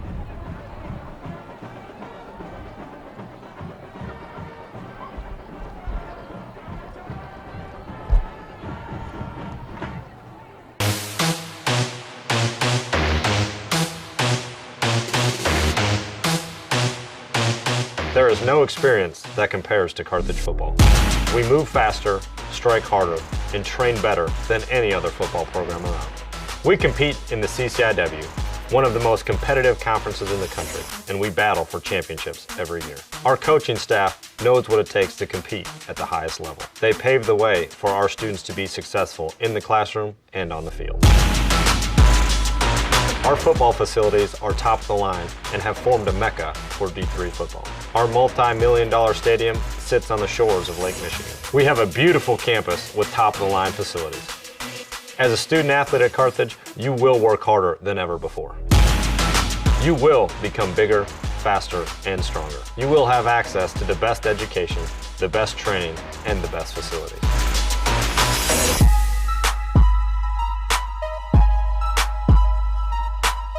Be a Carthaginian. Make your move.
John Weiser back with you at very chilly and blustery Art Keller Field in Kenosha, where the Redmen trail here at the half. It's Illinois Wesleyan 24 and the Carthage Redmen 7. As I mentioned, the Titans rolling up 24 unanswered points in that first half. Redmen got the football to start the ball game. Actually had a decent drive going, but a sack and a couple of losses on the running game forced them to give it up. And they were able to punt on their first possession, pinning the Titans back to their own 17-yard line. Johnny DeCanio starting the ball game ahead of Brandon Bauer. Bauer with a ligament injury in his right throwing thumb, not playing today, so it's been Johnny DeCanio, and it's been all Illinois Wesleyan from that point on. They went on an 8-play, 83-yard drive following that punt, and it opened up a 7-0 lead on a DeCanio 24-yard run. And that made it 7-0. Well, again, the Redmen went 3 and out, punting back to Illinois Wesleyan, and they were able to add to their lead quickly on a 5-play, 23-yard drive that resulted in a 46-yard field goal from Andrew Stang, the longest of the season for the Titans, and Stang able to split the uprights to make it 10-0 late in the first quarter. Again, the Redmen got the ball back, couldn't do anything with it, had a punt out of deep of their own zone. They set up a short field, and the Titans took over at the Redmen 40-yard line. 4 plays later, it was Dean Ziglich catching a 24-yard pass from Johnny DeCanio to take it into the end zone, and it was 17-0 at that point, Illinois Wesleyan. Again, Carthage unable to move the football, and they went for it on 4th down at the Titan 42-yard line, handing the ball off to Fontenot, and it didn't result in the first down. Titans took over on downs and then proceeded to go on a 4.5-minute, 8-play drive, driving it in from 58 yards. It was Bryce Dooley, an 18-yard touchdown reception from DeCanio, the extra point by Stang, and it was 24-0. Carthage got their only touchdown coming late with just under a minute left here in the first half, completing an 8-play, 67-yard drive. It was all Javon Stricker on that drive. He caught 5 passes on that drive. His 5th reception went for 15 yards, a leaping grab in the end zone. The extra point made it 24-7. Carthage had an opportunity late here as Pasley fumbled the football. Ryan Pasley fumbled the ball. Carthage took over at the 32-yard line, ran 1 play from scrimmage, lost yardage, and then attempted a 49-yard field goal with the wind at the back. David Collins could not get it back inside the left upright, and the Redmen trail here by a score of 24-7. So we take a look at the numbers in that first half. Titans with 228 total yards, the Redmen with 144 total yards. Redmen with 49 on the ground and 95 in the air. Meanwhile, for the Titans, 92 on the ground, 136 in the air. Leading ground gainer was Hamid Bully with 51 yards rushing for the Titans, and it was Fontenot with 50 yards rushing for the Redmen. Klein today, 14 of 18 for 95 yards, a long of 22 and 1 touchdown pass. DeCanio, outstanding, 11 of 15, 136 yards and 2 touchdowns in just his second game of the season. And they have not lost anything as far as not being without Brandon Bauer here this afternoon. Jack Healy, 5 receptions for 60. Zach Walsh, 4 for 34. Javone Stricker, 6 receptions, 72 yards, and a touchdown today for the Redmen. Well, right now, very special ceremony that's going to take place here at halftime as Carthage College here at homecoming is going to recognize the 2018-2019 Carthage individuals and teams that made the NCAA championships. We'll turn things over to Bosco Jurikovic, the PA announcer here at Carthage College. Academic year.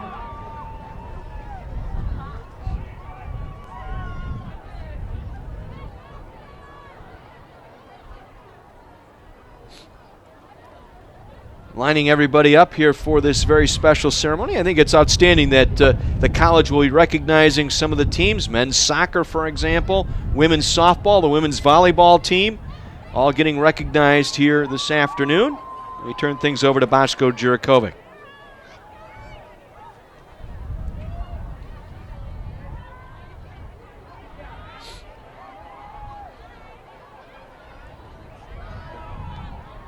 Well, I guess we're going to wait a little while.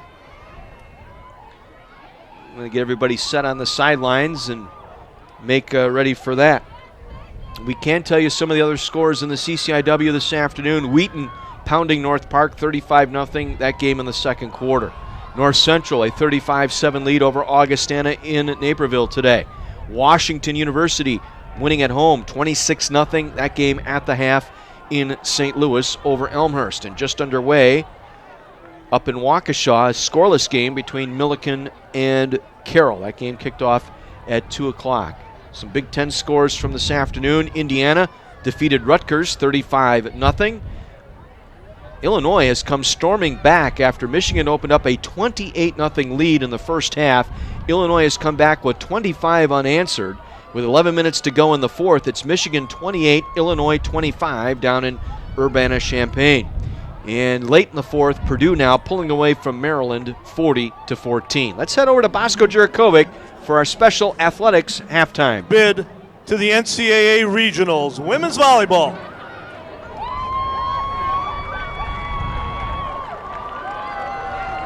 Men's soccer, who claimed the CCIW Conference Tournament trophy and received an automatic bid to the NCAA Tournament men's soccer.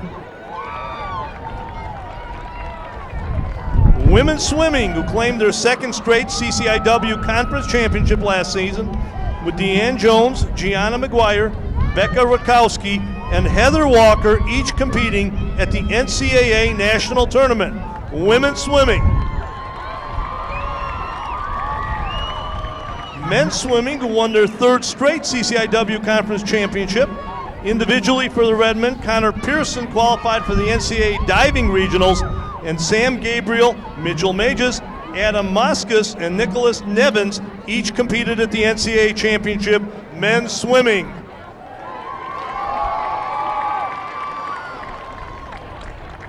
Men's volleyball, winners of the MCVL regular season title after going 9-0 during conference play, and hosts of one of the 4 NCAA regionals. Men's volleyball. Representing the women's track and field team, Elizabeth Willis was crowned the CCIW indoor champion in the shot put and weight throw and was an NCAA championship participant in each event. During the outdoor season, Willis was named the outdoor champion in the shot put and qualified for the NCAA championship in the shot put, discus, and hammer. Elizabeth Willis and women's track. Joining Willis from the women's track and field team is Sarah Schmidt, who was an NCAA indoor qualifier in the shot put and weight throw before taking the CCIW title in the discus and qualifying for nationals in the shot, discus, and hammer during the outdoor season. Sarah Schmidt from women's track and field. For men's track and field, David Rogers, Ronnie Onano, Dane Rasmussen, Michael Shantek, and Dante Graham were 4x400 meter relay champs at the indoor CCIW track and field championship and national qualifiers. While Aaron Austin took the conference title during the outdoor season in the shot put and discus. Austin also qualified for nationals with the discus. Men's track and field. Our final program being recognized today is softball. The 2019 team earned an at-large bid to the NCAA tournament where they advanced to the Super Regionals for the first time in program history. 2019 softball. Congratulations to all the teams and athletes represented from our success in 2018-19. Congratulations. So the Athletics getting saluted here in front of the homecoming crowd here on this near sideline. We'll step out, take a 60 break. 24-7, the Redmond Trail Illinois Wesleyan here in homecoming. Back with more of our halftime programming after this on AM 1050 WLIP.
Welcome back to Art Keller Field. Halftime here in Kenosha. The Carthage Redmond trailing Illinois Wesleyan by a score of 24-7. Well, the big news out of Division III this week involved Mary Hardin Baylor University down in Texas.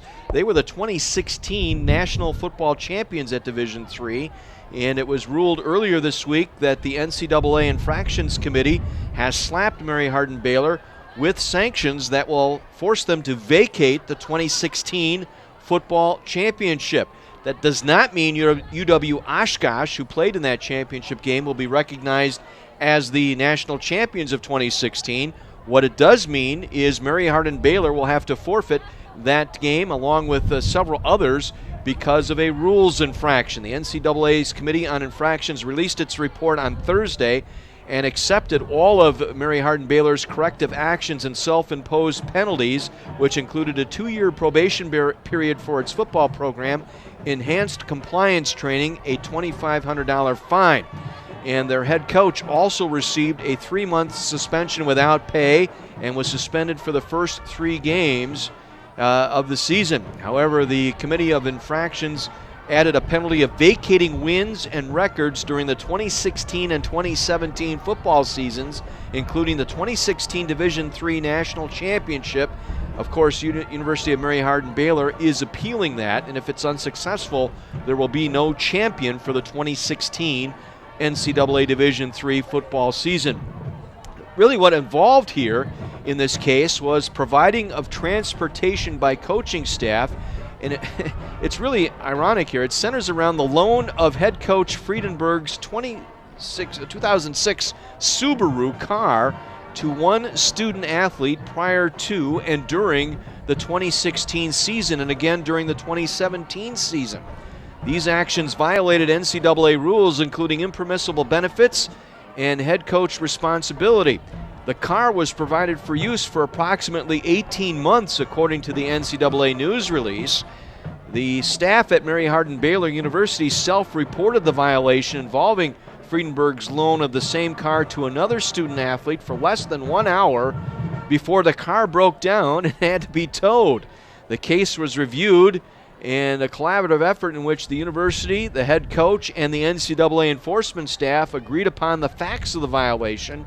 The lack of dispute allowed the NCAA's Committee on Infractions to proceed without a formal hearing. So bottom line is that Mary Hardin Baylor, as of right now, has to vacate the 2016 National Football title at Division III. And I guess the moral of the story is if you're going to loan out your car, make sure it doesn't break down.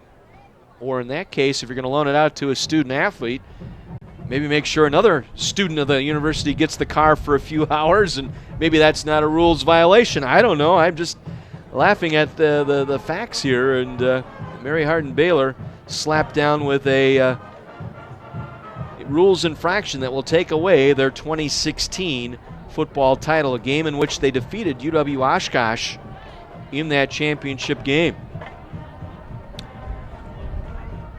Well, the Redmen will hit the road for the next 2 weeks. They will be in Milliken down in Decatur next Saturday night. We will not have a broadcast for you in that one, as the Redmen will take on Milliken, a 6 o'clock kick down in Decatur. Redmen then hit the road for a noon kickoff the following week down in Naperville against North Central. And then Carthage will return home on November the 2nd, a 1 o'clock kick against North Park here at Art Keller Field. Their final road game will occur on Saturday, November 9th, when they will travel to Wheaton to take on the Thunder. And then the Redmen will wrap up the regular season here at home, hosting Augustana here at Art Keller Field on November the 16th. Basketball is just a couple of days away. The official start of practice coming up this coming week, October 15th, the first official day of practice for both men's and women's basketball.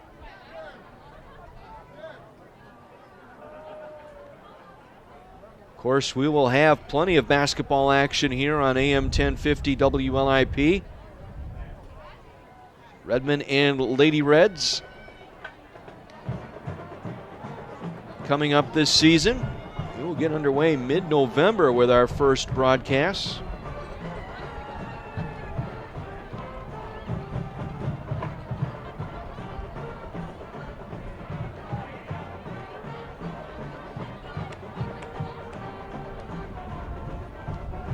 A lot going on.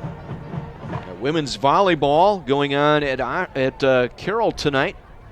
4th ranked in the nation. Women's Lady Reds volleyball, who got their recognition here at halftime. They will be headed to Carroll to take on the Pioneers tonight. A 6 o'clock first match. The Lady Reds 19-1, 5-0, and they are ranked 4th in Division III currently. They took a 3-game straight set win over Elmhurst on Wednesday night here at the Tarbell Arena to run their record now to 19-1 and 5-0 in conference play. They will take on Carroll, as I mentioned, tonight at 6 out in Waukesha. Redmond's soccer team fell here at home last night to UW Platteville. Pioneers a 1-0 victory over the Redmen. Redmond soccer now at 7-7 overall. 2-1 in CCIW play, coming off that big conference win over North Park Wednesday night. Taking down the preseason favorite in the CCIW here at Keller Field. So Carthage with some work to do here in this football game. They trail 24-7. As we mentioned, if you're just joining us, Brandon Bauer, their fine quarterback, second team all-conference for the Titans, has not played in this ball game. He had been told early this morning that he had some ligament damage in that right hand around the thumb area. He had a bandage on it, was taking some snaps, but throughout much of the early warm-ups out here at Keller Field, it was DeCanio taking the snaps with the number 1 unit. They have not missed a beat.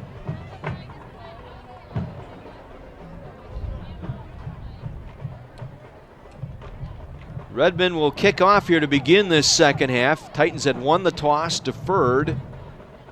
Carthage electing to get the wind in the fourth quarter. So the Titans will go left to right here to begin this second half.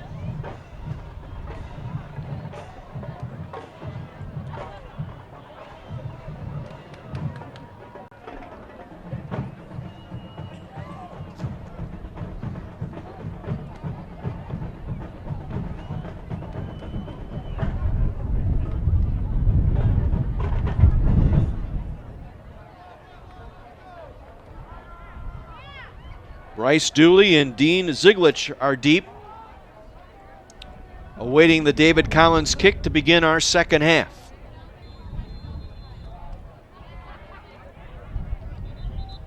Again, that wind blowing the ball off the tee, so stepping up on special teams to hold it will be Kyle Kursick,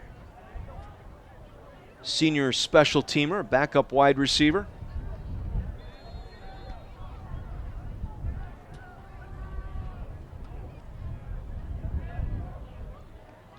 The run up by Collins and the kick, second half underway. Dooley catches this one at his own 3, coming up the near hash across the 10, cuts it outside of the 15, and down he goes there. Cole Vercelli. Boy, he's played a special role on special teams this season for a freshman. He's done pretty well for himself. Out of Western Springs and Nazareth Academy, able to come up and make the play.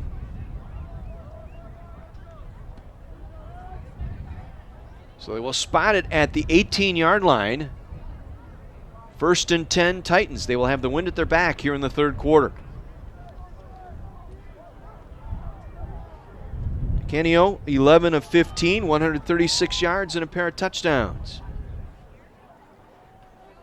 Tight end, Maturowski rolls to the left side. They'll throw on first down, coming back near side. Healy with the catch across the 20 and shoved out of bounds at the 22-yard line. Jeremiah Baker with the shove to the boundary. Gain of about 4. It'll bring up a 2nd down and 6. Full forward progress to the 23, so we'll call it 2nd and 5 for the Titans. Ziglich and Walsh split out to the left side. Healy single receiver here to the near side. DeCanio working from pistol. We'll hand it off. Hamid Bully, nowhere to go. Stopped behind the line, back near the 21-yard line. It'll be a loss of 1. Actually, a loss of 2. It'll bring up a 3rd and 7 now for the Titans.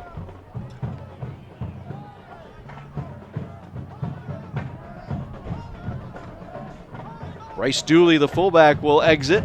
They'll go with an extra receiver here on 3rd down and long. Walsh and Ziglich to the far side, Healy to the near side. Maturowski, the tight end, rolls and lines up to the left. DeCanio takes the snap, looking to throw. Now tries to run upfield, still on his feet. Dumps it out, and it's thrown incomplete. Looking for Healy. That was nearly picked off here on the near sideline. Again, it was Stubblefield who was able to chase the quarterback to the near boundary. Good job by Stubbs. Cam able to get off his block, bearing down on DeCanio as he got rid of that football. So an early 3 and out here for the Titans, one of the few times today, maybe the first, that they've gone out on 3 downs. Patton standing at his own 35, awaiting the Ziglich punt. And Ziglich gets this one away. Fair catch signaled for, and an over-shoulder grab at the 38-yard line by Patton.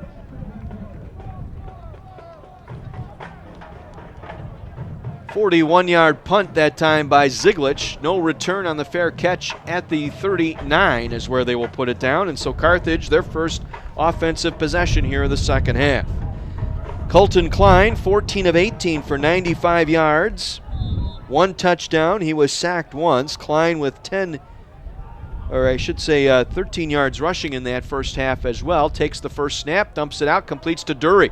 Dury on the move, breaks a tackle across the 45, out near the 47-yard line before he's finally brought to the turf.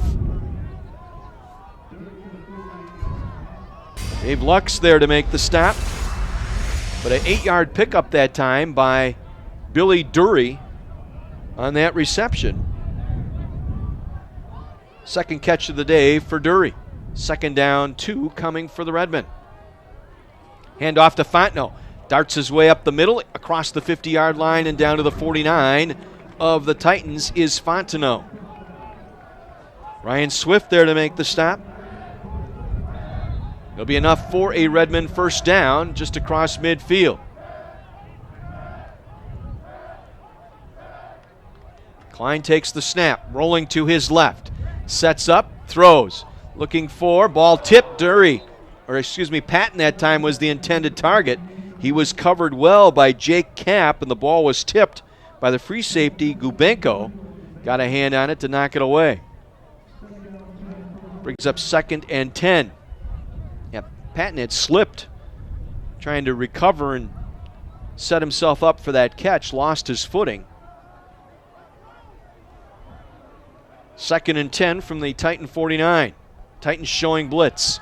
Klein tosses it out near side. Dury caught in the slot. Dury across the 45 and down to the 42-yard line. Scott and Gubenko both there defensively. He'll be short of the first down. It'll be a gain of 9. It'll bring up a 3rd and 1. Stricker and Patton lined up to the right side. Dury, the tight end, right side. Limbaugh, the tight end, lined up left side. Fontenot will get the call. Fontenot waiting for the blocks to set up, and it collapses back, and he's tackled back near the 42-yard line. Nothing opened up. Fontenot patiently waited, and then Chance Hilliard came in to make the stop. It'll be a loss of 1 on the play. It'll bring up a 4th and a long 3 here for the Redmen. They will go for it, trailing 24-7. We're early here in the 3rd. 0 for 1 on 4th down today are the Redmen. They'll go twin tights, 2 receivers to the left. They will hand it off. Fontenot trying to get the edge. Fontenot stutter steps, gets it down to the 40-yard line. They should be able to move the chains there just enough for the first down. Well, Titans said they stopped him. I'm looking from the sticks here. I thought he had it. Let's take another look. Fontenot coming around the edge. Well, he leaned that football out across the 40-yard line. They needed to get it just across the 40 for the first down. They don't even bother to take a measurement here. Wow. They've already reset the chains. I'm surprised Dustin Haas didn't ask for a measurement there. I thought he stretched it out for the first down. Redmond 0 for 2 now on 4th downs. Titans take over at their own 40. DeCanio, play fake, throws it left side. Behind the receiver, makes the grab. Short gain out to the 44-yard line, a pickup of 4. Ziglich on the catch that time.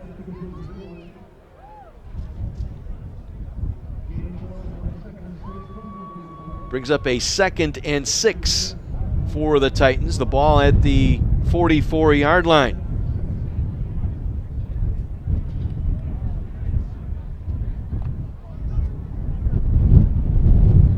Again, that wind continues to howl, times over 30 miles per hour here. Macherowski will line up in the backfield, the tight end. They'll play fake to Hamid Bully. They'll come back near side, ball in the air. Leaping grab at the 35 and out of bounds. Jack Healy somehow made that catch right in front of Damian Lomelli, the freshman strong safety. He had good coverage. Another good thrown ball that time by DeCanio. And Healy with the reception at the Carthage 33-yard line.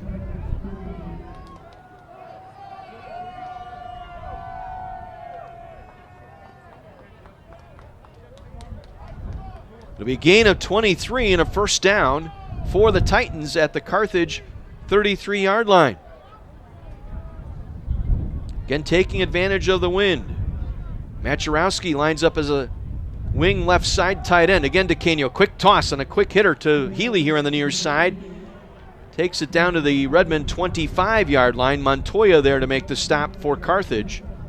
Gain of 8 on the play. It'll bring up a 2nd down and 2. Just simple slant routes, keeping it simple here. And DeCanio has been sharp all game long. 15 for 20 now, 176 yards and 2 touchdowns.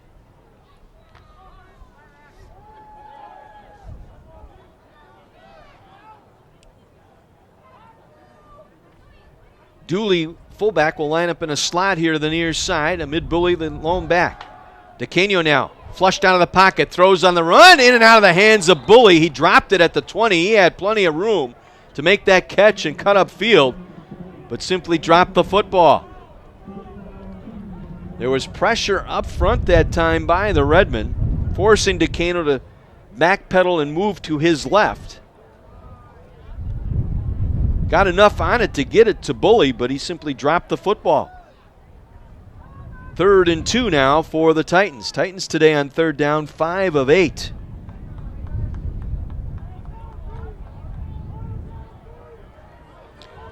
Ziglich and Walsh stacked receivers to the left side here. DeCanio comes back right, looking for Healy, in and out of his hands, incomplete. May have gotten away with a push-off as well, as Jeremiah Baker was the defender here on the near side. It goes as an incomplete pass, bringing up 4th down. And it looks like the Titans will keep the offense here on the field. Ziglich will come off. Tyler Jones will come in, an extra tight end. We'll go twin tights here.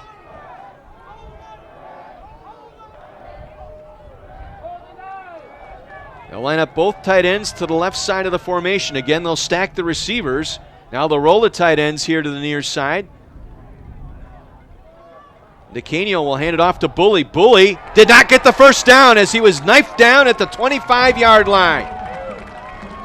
Nothing doing there. Dylan Ramirez was right there, able to make the play, and the Redmen take over on downs at their own 25-yard line. Well, they went twin tights. And it was Ramirez on the bottom and O'Boyle on the top that was able to get Bully down. Carthage ball at their own 25. 9:43 to go, 3rd quarter, trailing 24-7. Klein coming back near side with the pass. Javone Stricker with the catch. Forward progress out to the 28-yard line. It'll be a pickup of 3 for Stricker, his 7th reception. 75 yards on the day for Stricker. 2nd and 7. Redmen get to the line, ready to go. 2 receivers to the right here. They'll pull it back. Klein will throw it out. Completes to Patton right at the 35-yard line. He is roped down there for a 1st down. Gain of 7 on the play. Be enough for a Redmond 1st down. Keenan Scott, the linebacker, there to make the stop.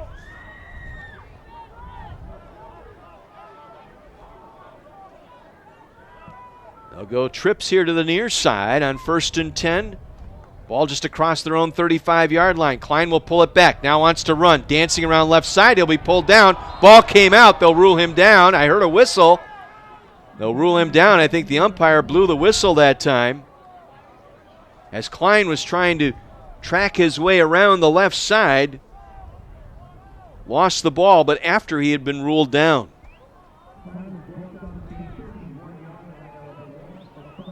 Loss of 5 on the play. 2nd sack of the day. Dave Lux credited with that sack. From the 31, 2nd and 15. Klein pulls it back, wants to throw, under pressure, penalty marker down. Rolling out to his right is Klein. Dumps it out, completes the pass to Dury, makes the catch, breaks a tackle. Dury across the 40 to the 41-yard line, a late flag thrown by the umpire. I think we may have a lineman downfield as well here. There was also a marker down here at the 30-yard line. I think both penalties might be going against the Redmen. We might have a hold and a lineman downfield.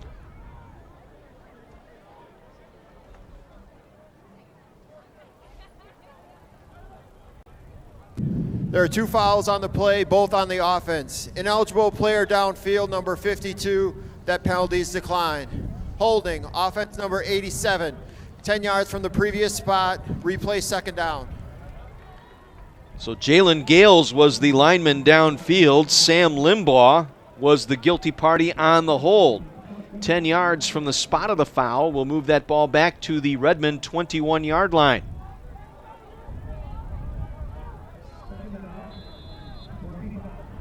It's just the 2nd penalty today on the Redmen. 2nd and 25 for Carthage. Klein fakes, throws, near side, complete to Stricker. He'll dive his way out of bounds at the 32-yard line.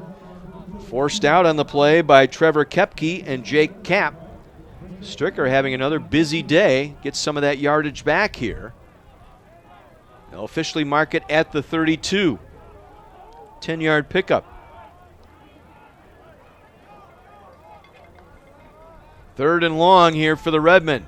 Klein throwing and overthrows Stricker here in the near sideline. Tough window there as he was double covered again between Camp with safety help along with the corner, Kepke.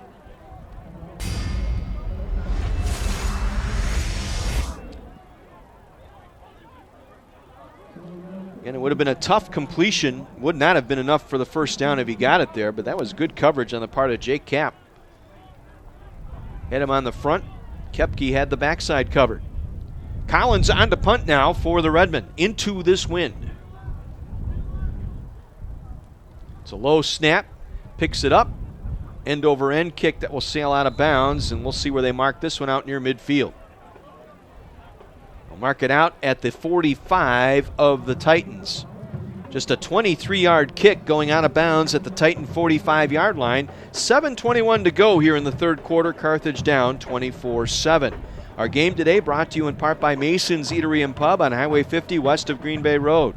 By Building Waters, Plumbing, Heating, and Cooling. That's what they do, and refrigeration too. Francetic Tax Resolution. Don't get frantic, get Francetic. Go to 262tax.com. From their own 45, 1st and 10 Titans. DeCanio looking to throw, dumps it over the middle to Dooley. Comes around left side and out of bounds at the Carthage 46-yard line.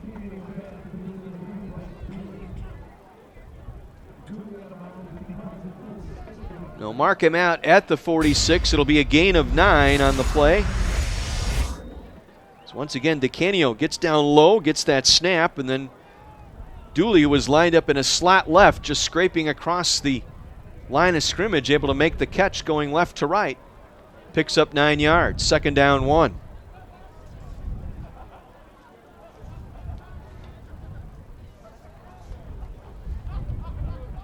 Fake to Bully. They come back to Healy, makes the catch at the 40, breaks a tackle inside the 30, and tripped up by Josh Wayand at the 24-yard line. Gain of 22 on the play, and it'll be 1st and 10. Titans from the Redmond 23-yard line. Now, Healy was caught at the 40-yard line, should have been stopped right there, but broke free. And Josh Wayand came in to finally make the stop, preventing the touchdown. From the Redmond 24, 1st and 10 Titans. Maturowski, the tight end, comes back to the near side. 2 receivers to the left now. They will hand it off. And it was Dooley, Bully, I should say, coming around the near side. Gets it across back to the line of scrimmage. No gain on the play for Bully. Hamid Bully, 10 carries today now, 48 net yards. Right at his season average. He's averaging about 4.8 per carry. 2nd down, actually lost a yard, so it'll be 2nd down and 11 here. 5:45 to go here in the third. Redmond down 24-7. DeCanio. Late blitz coming by Wyan. They pick it up. They throw it out far side looking for Walsh. Goes up and gets it at the 5 and takes it into the end zone for the touchdown. Oh, wait a minute. They're going to rule him down at the 1. Oh, that's a rough call if you're a Titan fan there. I thought he got it in for the touchdown. They rule him down at the 1. They picked up the blitz. It was Wayand who was coming in off the left side. He got clipped up. Threw it up into single coverage. Bobby Baker did all he could, but again, you got Walsh who goes 6'2", and Bobby Baker goes 5'7", took advantage of those extra 4 inches and hauls it down at the 1. 24-yard pickup down to the Redmond 1-yard line. 1st and goal, Titans at the Carthage 1. Honestly thought he got that ball in for the 6, breaking the plane of the goal. DeCanio will keep it. DeCanio into the end zone for the touchdown. The Titans have built their lead out 30-7 on the 1-yard touchdown run by DeCanio.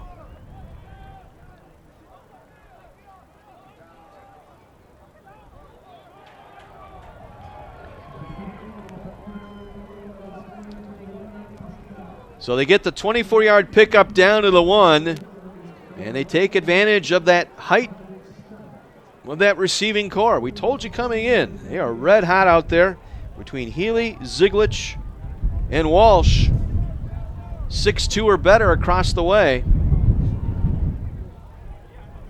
And they have just taken advantage of the short corners by the Redmen. Staying on for the extra point. It is up, and it is good. 31-7 Titans will step out. 4:53 to play here in the third. Carthage down 31-7 on AM 1050 WLIP.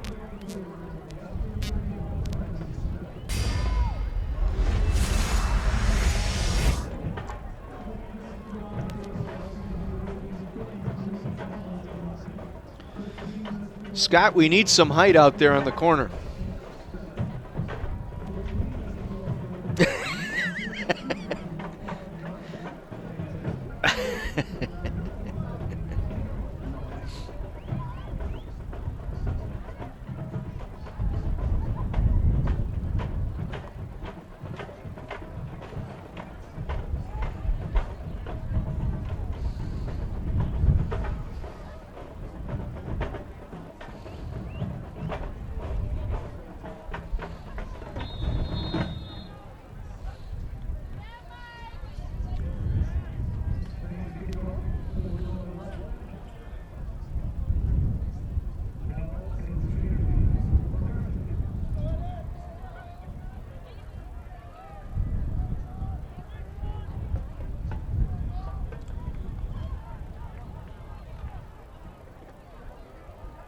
Eddie L takes the kickoff following the touchdown and races it all the way across the 25 out to the 27-yard line.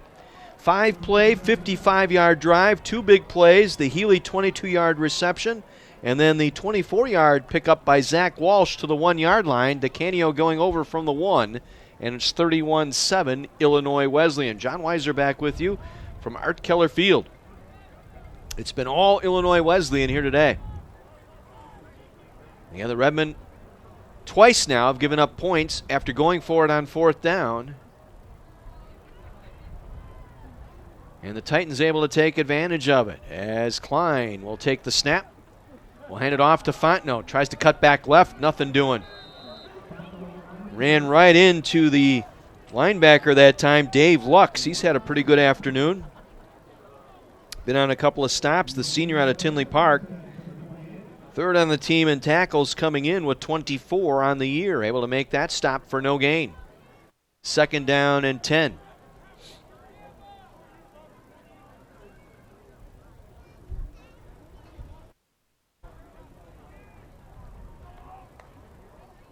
Klein, bubble screen, going to Stricker, and he is dumped down. Boy, a great play by Trevor Kepke, fighting off the block by Jalen Dennis. Pushed Dennis back into Stricker and took Stricker down for a loss back at the 24-yard line.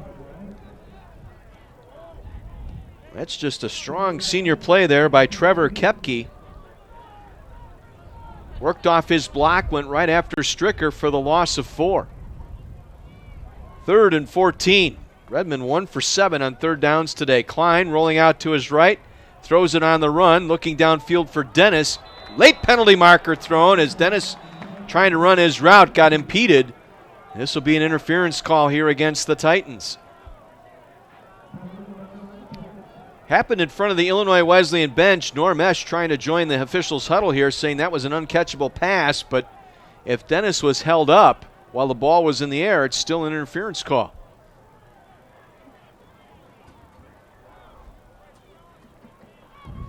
Before the pass, holding, defense number 37, 10-yard penalty, automatic 1st down. Keenan Scott was trying to cover Dennis that time and grabbed a hold of him. So it'll be 10 yards from the line of scrimmage and an automatic 1st down for the Redmen. It'll move the ball out to the Carthage 34-yard line. 3:35 to go here in the third. Redmen down now 31-7.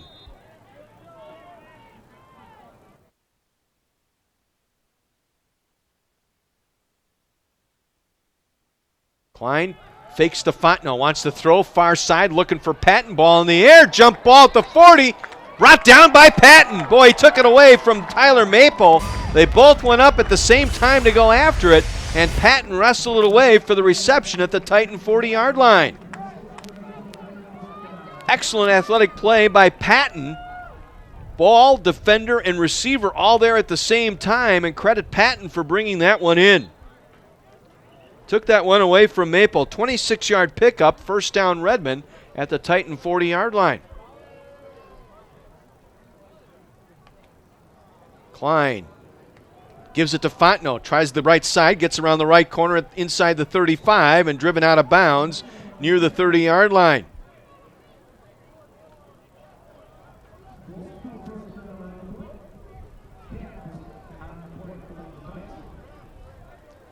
So nice run that time. Good patience by Fontenot. Kind of waited for the blocking to set up to see where it was going to go on that zone blocking scheme that the Redmen use.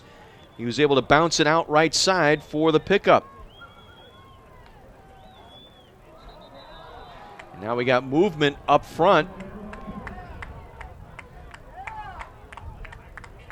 See what we have here.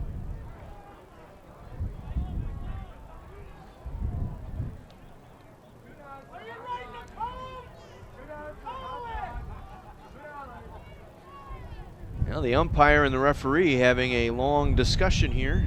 Is that the head linesman? That's the head linesman over there. Now the line judge coming in. This is not the day for conferencing. Guys in stripes don't want to be chatty today. It is cold out there. Before the snap, false start offense number 11. 5-yard penalty, second down.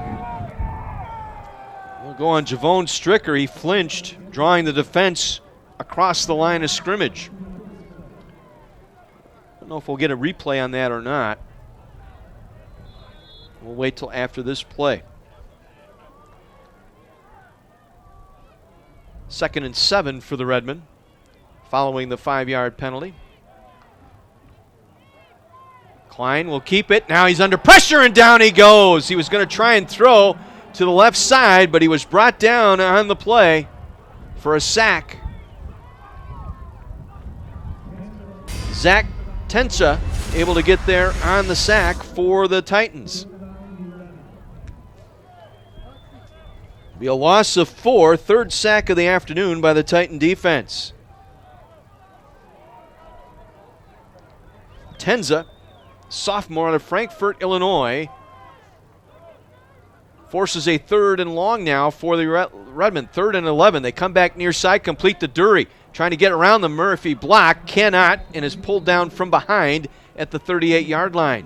Patrick Murphy had a nice block on the corner, but couldn't drive him to the edge to open up the hole for Dury, who was going to try and go between the left hash and the left numeral and cut it upfield. It'll be a gain of 3. 4th and 8. Redmond 0 for 2 on 4th down today. They will go for it again here. 3 receivers to the right. Klein, quick pass.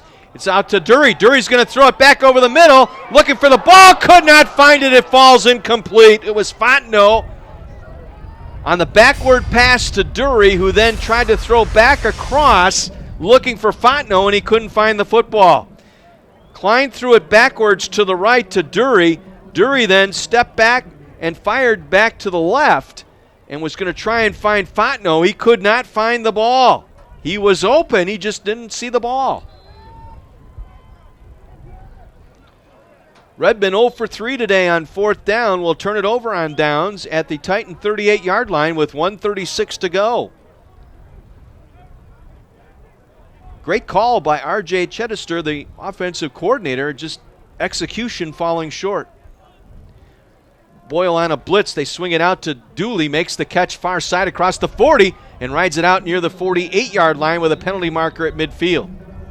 It was thrown by the back judge back near the 45-yard line. Let's check it out.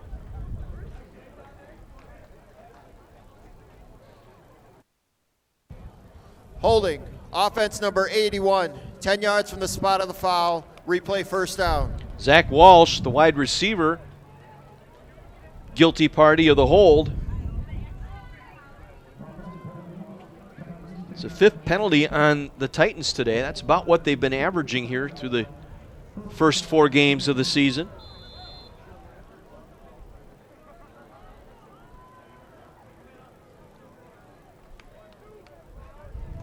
They'll put Healy here as a slot receiver near side along with Walsh. Zieglich on the far side.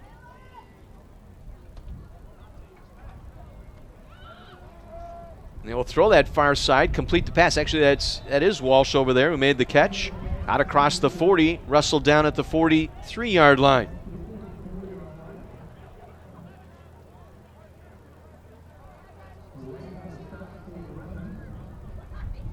He stopped short of the first down. They'll mark it just shy of the 45-yard line. It'll bring up a 2nd and a good 5 here for the Titans.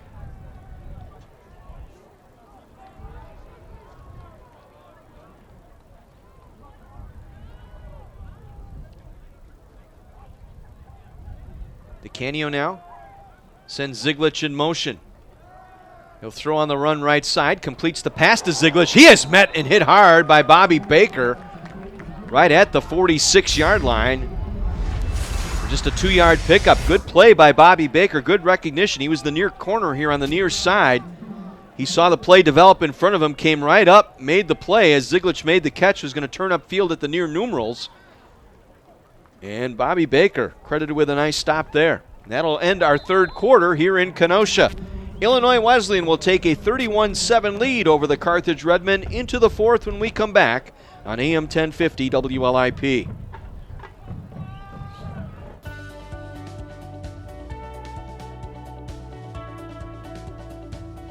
I just wanted to get good grades and to do well. But it also made me realize that I have a lot of career goals. You're there to get a full college experience, not only participate in your sport, but participate in things outside of that. And it's all about growing as a person. My coaches have helped me with figuring out who I really am. Their lives are dedicated for us to succeed.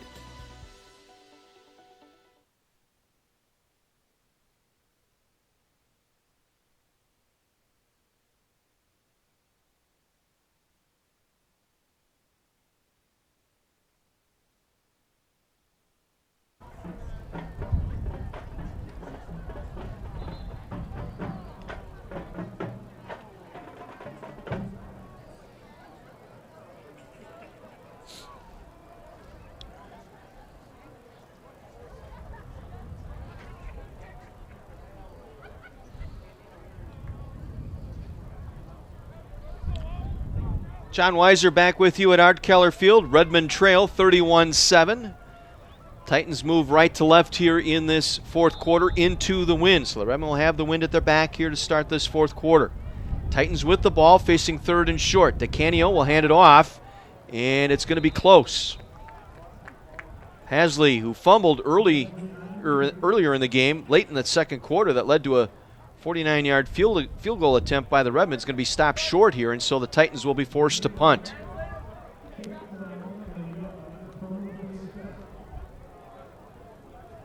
Just the third punt of the afternoon for Illinois Wesleyan. Zieglich does the punting. Now let's watch out for a fake here. Patton standing at the 20-yard line.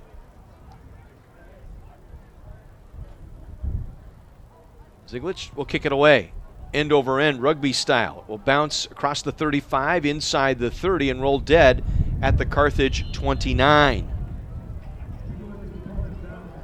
24-yard punt, and again, going into that wind, not much. Let's see if Carthage can take advantage now with a full quarter with the wind at their back.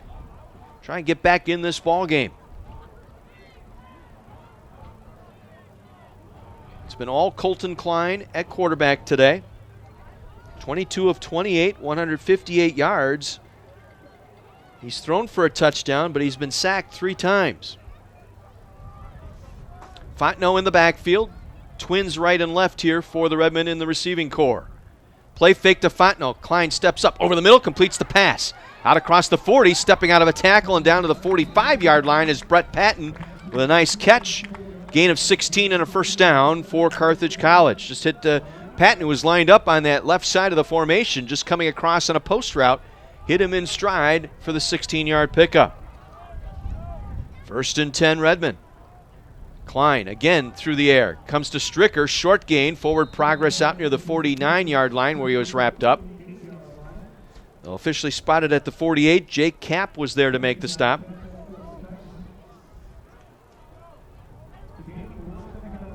Gain of about 4. It'll set up a 2nd and 6. Ball at the Redmond 48-yard line. Klein takes the snap, fakes the handoff to Fontenot. Over the middle, through the hands of Dury, incomplete. Oh, he had some running room there. He was right behind the linebacker and right in front of the secondary that time as he slipped behind Keenan Scott. Dury, I think, took his eye off the ball. He saw some wide open spaces over there on that left hash mark as we take another look in our replay up here in the booth. It's a good read option that time. Klein pulled it back out from Fontenot, and Dury, yes indeed, was wide open there. He will tell you he should have made that catch. 3rd and 6. 3 receivers to the left here for the Redmen. They will give it to Fontenot. Tries to pick his way forward. Got to the 49, and he is driven back there. Swift and Lux were both there defensively. Brings up 4th down. Redmond 0 for 3 on 4th downs today. Let's see what they do here. They're going to play field position and bring the punting unit on. Jalen Dennis will come in to kick here. Unless this is some sort of a fake, got to be ready here.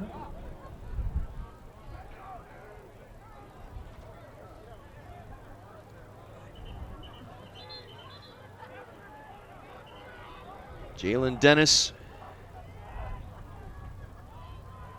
First punt of the afternoon for Dennis. He will sail it out of bounds. That was not a very good kick at all.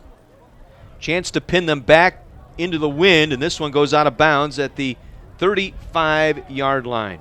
My goodness. 16-yard punt. I think you would have been better off putting Collins in there and try and pin them back inside the 10, maybe try and angle one out of bounds inside the 10-yard line. Instead, Dennis in there on a rugby-style punt. Only pick up 16 yards. From the 35, 1st and 10 Titans. They lead it 31-7. Handoff, Bully, left side, running room. Short of the 40-yard line before he's brought down. Baker was there, along with Jalen Slater. Got an injured Titan player down, so time has been called here for a Titan injury. Again, blowouts across the conference today.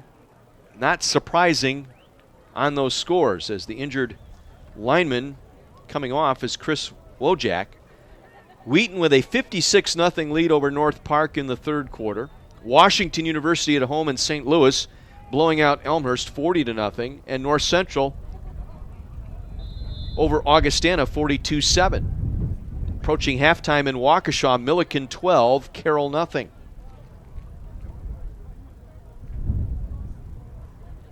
Second down 6 from their own 39. DeCanio sends a man in motion. It's Ziglich here to the near side. Play fake to Bully. Comes back left side. Ball thrown behind Walsh, and it falls incomplete. Got a left hand on it. Would have been enough for a first down, but that wind kind of knocked it down, throwing it back into that wind right in front of Damian Lomelli.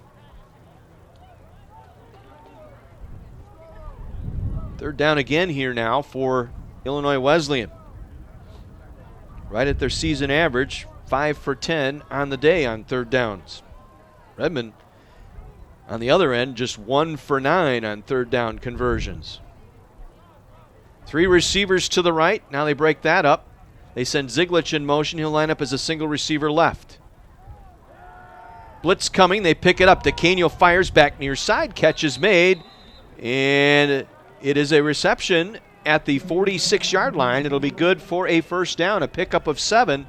And a first down right in front of Jeremiah Baker. Dustin Haas arguing that he never had control of the football, but they rule it a catch. Gain of 7 and a first down.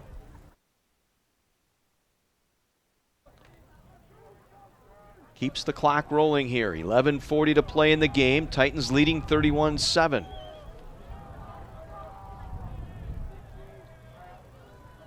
Maczarowski lines up in the backfield as a tight end. They go throwing near side, complete the pass here. Healy, the catch in front of Baker across the 50-yard line, out of bounds at the Carthage 49. Gain of 5 on the play. It'll bring up 2nd down and 5.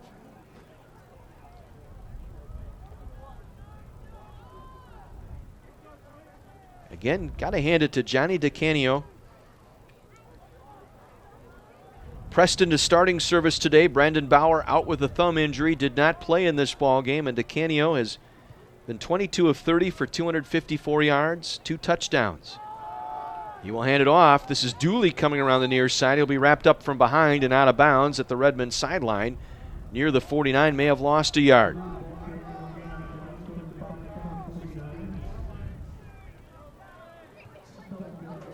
Cam Stubblefield with another tackle for a loss. Did not play last week. Was a late scratch right before the ball game. He warmed up but did not play. Jalen Slater started ahead of him. He was out with a back injury and then had that cleared up this week and was cleared to practice on Tuesday. 3rd and long. They will hand it off. Pasley picks his way, trying to go up the middle, and down he goes right at the 48-yard line. Tried to cut his way through. I think it was Dylan Ramirez who got him to the turf. Pickup of 1, and it'll bring up 4th down. The punting unit coming on for Illinois Wesleyan. Brett Patton, the receiver for the Redmen, standing at his own 15-yard line. Ziglich, who does the punting as well. Again, with him, you got to be ready.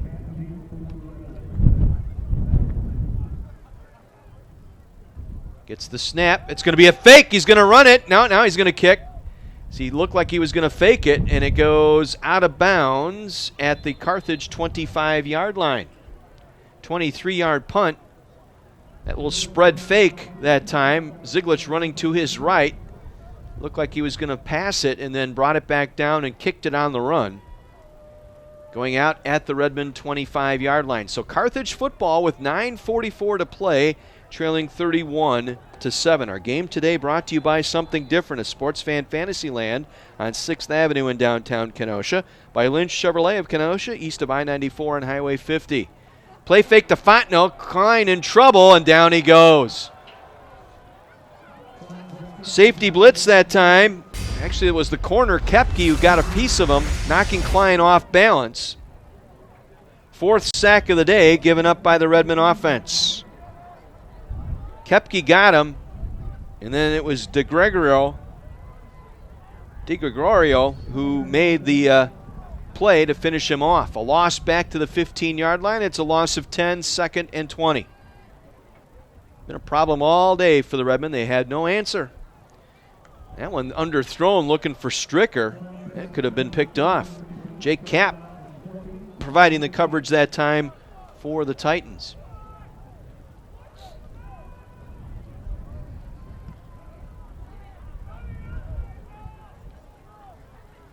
So quickly, 3rd and 20 for the Redmen. 1 for 9 on 3rd down, the Redmen here today.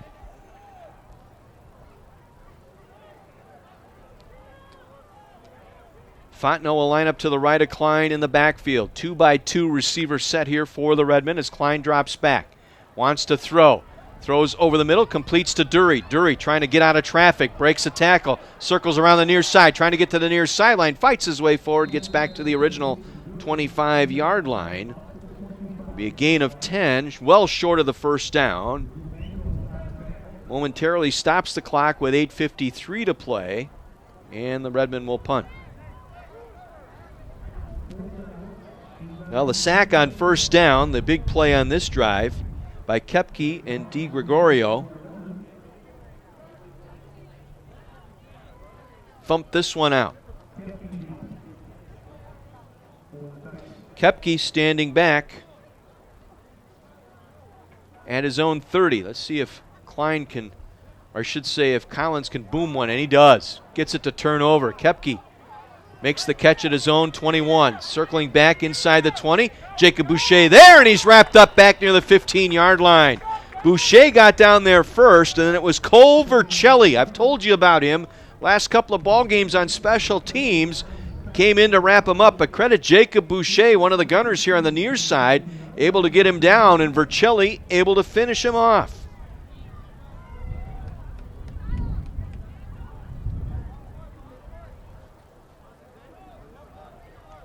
So they'll mark it at the 14-yard line. First and 10 Titans from their own 14. 8:37 to play. Wesleyan in front 31-7. Again, a far cry from the last 4 ball games here between these two schools. 6 points or fewer. A couple of overtime games involved in that as well. But it's been all Illinois Wesleyan. They scored 24 unanswered in the first half. As Bully, nowhere to run, will be tripped up for a loss back at the 10-yard line. That's where his forward progress ended. Redmond, for the most part, have taken the running game away. It's been the short passing game. Healy with 10 receptions, Walsh with 6.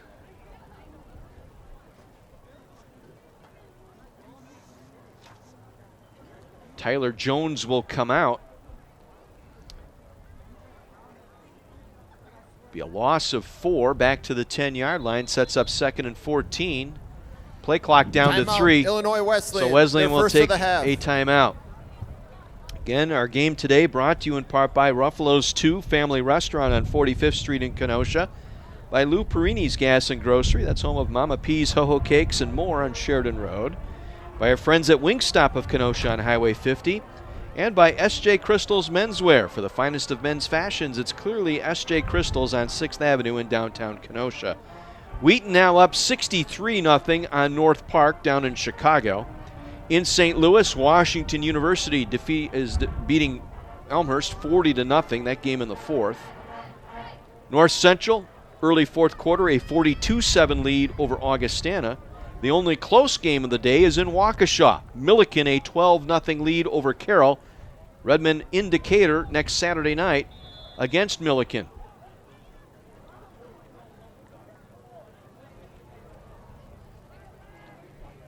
DeCanio takes the snap. He'll keep it himself. He'll try and go up the middle, and there's nothing there. Got back to the line of scrimmage. May have lost a yard back to the 9-yard line. Stepping in to make the play for the Redmen, John Ambrogio, defensive lineman, 6'2", a freshman.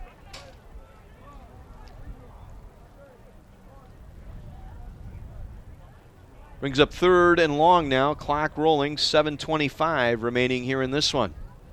Titans taking as much time as they need to, longer time in the huddle here as they get to the line of scrimmage, 10 seconds left on the play clock.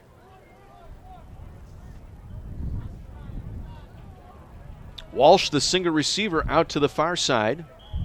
And again, the Titans have to take a timeout, and actually they take a delay. Delay a game, offense, 5-yard penalty, half the distance to the goal, 3rd down. So this will be a half the distance penalty. We'll take it down to the 4-yard line on the delay of game.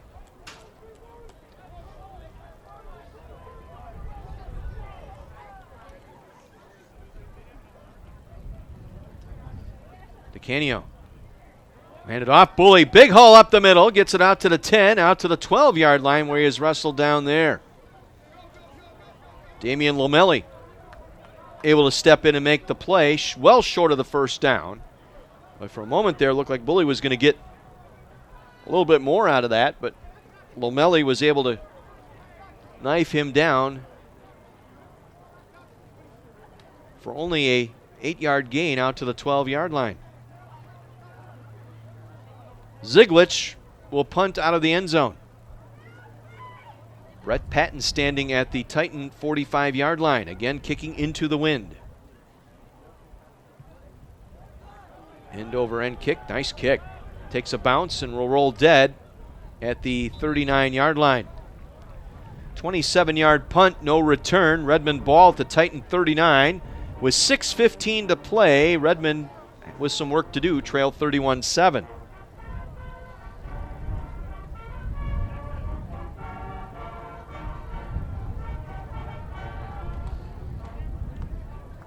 Titans looking for their 5th straight win in this series. 64th meeting between these two schools as Klein takes the snap, steps up, now scrambles off to his right. Wants the receiver to go down. Now comes back short, throws it to Stricker, makes the catch at the 30 and falls forward near the 29-yard line. Should be good for a 1st down. Nice play by Klein. He was looking to go deep. Deep receiver covered. Stricker wisely, you can see him in your picture, and we're watching on the replay here, started to come back to the quarterback. Gave him a lane to throw. Was able to pick up the first down. Kepke on the stop. Gain of 11, 1st and 10 Redmond at the 28. Fakes to Fontenot, comes back, throws right side, catch made by Stricker. Tries to step out of the tackle and can't. Down at the 17-yard line. Gain of 9 on the play. Actually a gain of 10, and it'll be a first down. Carthage now in the red zone. Klein fakes, throws left side, jump ball, going up to get it is Patton. Did he make the catch inbounds? Yes, he did at the 1-yard line. 16-yard grab by Klein, or by Patton going out at the 1. Nice throw by Klein. Taking advantage of the wind, and the Redmen 1st and goal at the 1. Klein will set him up from the 1-yard line. 1st and goal Carthage. Klein wants to throw. Back of the end zone looking for Patton. Tried to make the catch, could not. There was a lot of hand-to-hand combat going on between Patton and the defender here on the near side. That was Tyler Maple. The officials let it go, and Patton nearly came away with the catch. 2nd and goal from the 1.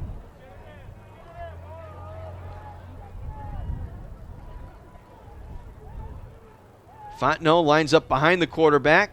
He will get the carry, and he will be met at the handoff point and stopped for a loss back at the 5-yard line. It'll be a loss of 4 on the play.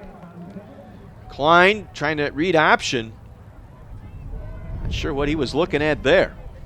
He had 2 defenders bearing down on the same, at the point of where he was going to hand that ball off.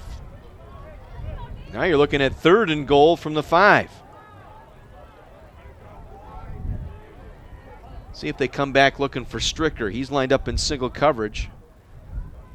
They're just going to line 6 across here. Press coverage on the near side on Patton. They'll roll Klein to his right.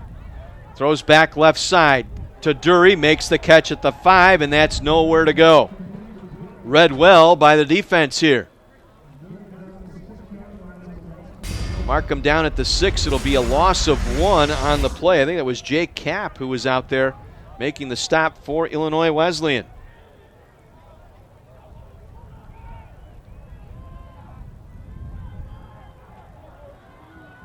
Fourth and goal from the 6. Redmond 0 for 3 on 4th downs today.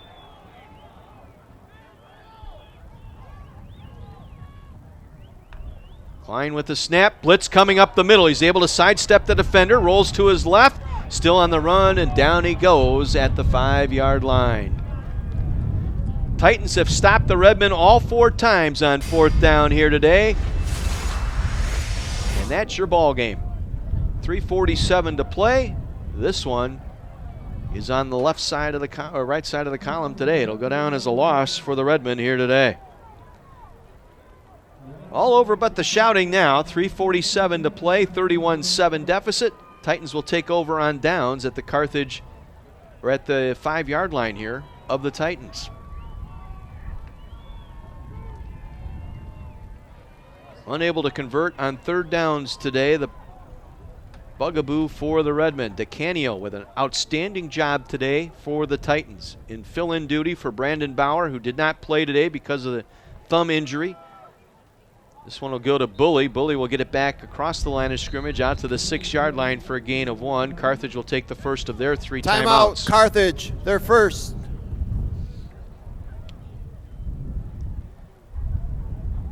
Well, 1 for 11 on 3rd downs is not going to get it done. And he got so far behind in that first half, down 24-0 at one point.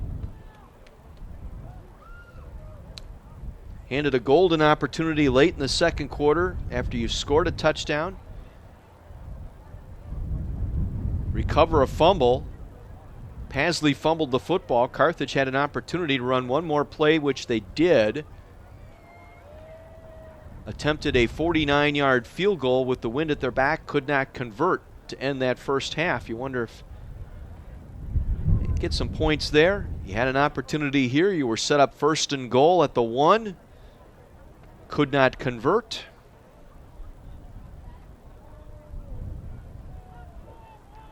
And the same problems that have plagued this offense. One step forward, two steps back. Looked like they made some progress last week. They've got some things to work on in the coming week as they will travel to Decatur next Saturday to take on Milliken. That's not a for sure. Bully again gets the call going up the middle out to the 7-yard line. A 1-yard pickup. Carthage will take their second timeout. Timeout, Carthage, their second.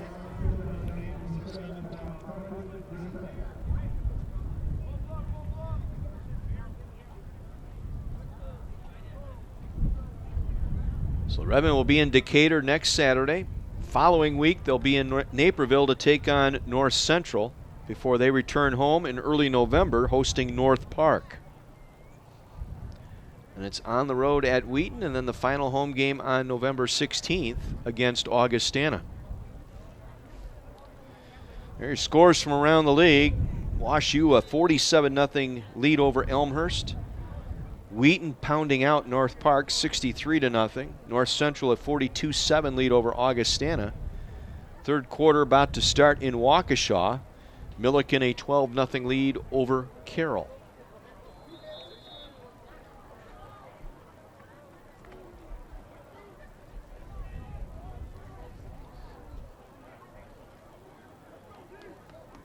Third down and 8 from the 7-yard line.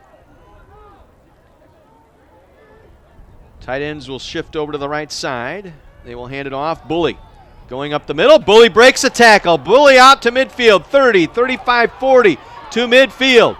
And down he goes, tackled from behind across the Redmond 45-yard line. Chasing him down from behind was Anthony Martin.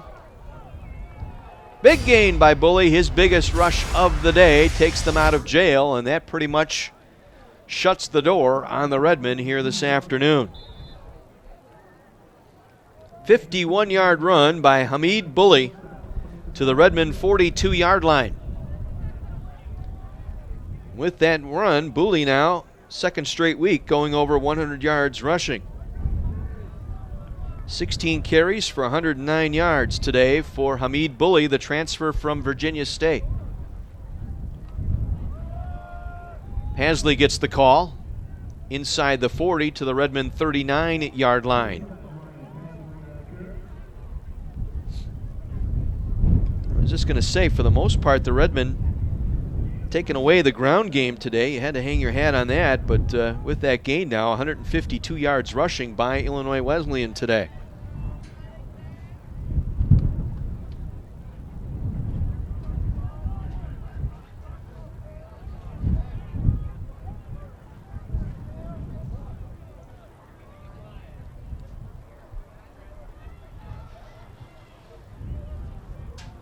Second and 7 from the 39. They will hand it off. Pasley again trying to go up the middle. Wrestled down. Brett Sullivan in on that stop. Senior defensive lineman, 6'2", getting some playing time here late. Brings up third down from the Redmond 37-yard line with 1:55 to play. Disappointing. Yeah, Redmond had opportunities. They moved the ball in that first quarter, got bogged down on a couple of negative yardage plays just across midfield, and got to hand it to Illinois Wesleyan. The backup quarterback made some plays today when he needed to. As Pasley coming around the left side will be tackled at the 34-yard line, stayed in bounds smartly there. Late penalty marker thrown on the tackle. We may have a face mask here. Let's see.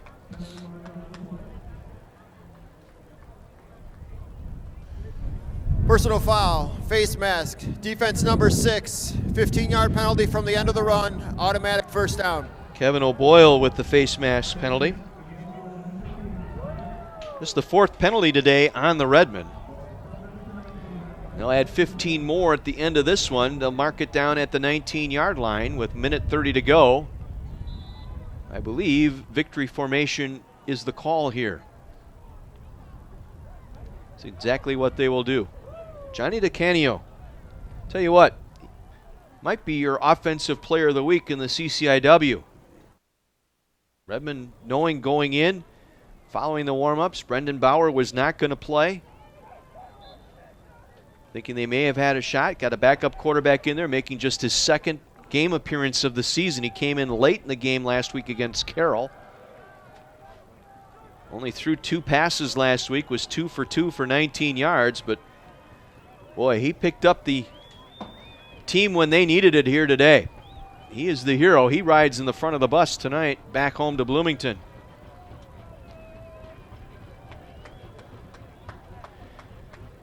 One more snap here, and we can warm up. They take the snap, DeCanio takes the knee, and that will do it here. DeCanio is going to keep that football. He's going to take that one in as Illinois Wesleyan wins their 5th straight over the Carthage Redmond here today. Your final 31-7. Redmond now fall to 2-2 in conference. The Titans now 3-1 in conference play. 31-7 your final. Illinois Wesleyan over Carthage. We'll pause and take a 2-minute break. Back to run the numbers. We'll visit with head coach Dustin Haas. All of that coming up in our post game right after this 2-minute timeout on AM 1050 WLIP.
Carthage Redmond football on AM 1050 WLIP, brought to you in part today by Mason's Eatery and Pub, located on Highway 50 west of Green Bay Road in Kenosha.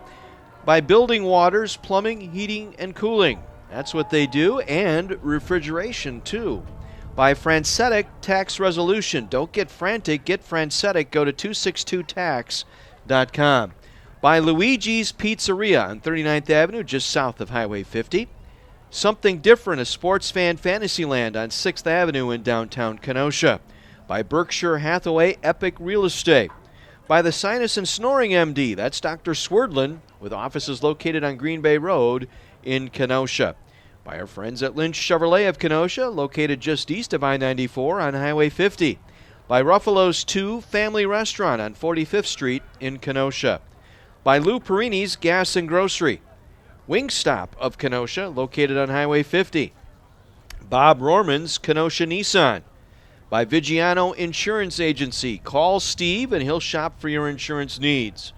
By S.J. Crystal's Menswear. For the finest in men's fashions, it's clearly S.J. Crystal's on 6th Avenue in downtown Kenosha. By Dickey's Barbecue Pit, I-94 off Highway 50 across from Woodman's. By Westosha Sports Complex, 0 to Hero Conditioning, Visit WestoshaSportsComplex.com. And by Triangle Flooring, Furniture, and Appliance Center, located in the Triangle at Highway 50, 39th Avenue, and Roosevelt Road, Kenosha. John Weiser back with you at Art Keller Field in Kenosha. Well, after starting the season 0-2, dropped 2 straight road games to ranked opponents, UW La Crosse in overtime, Wheaton to open up conference play. Illinois Wesleyan comes to Kenosha and hammers the Redmen here today by a final of 31-7. Most of the scoring done in the first half. Redmen took the opening kickoff, advanced over the midfield stripe, forced to punt.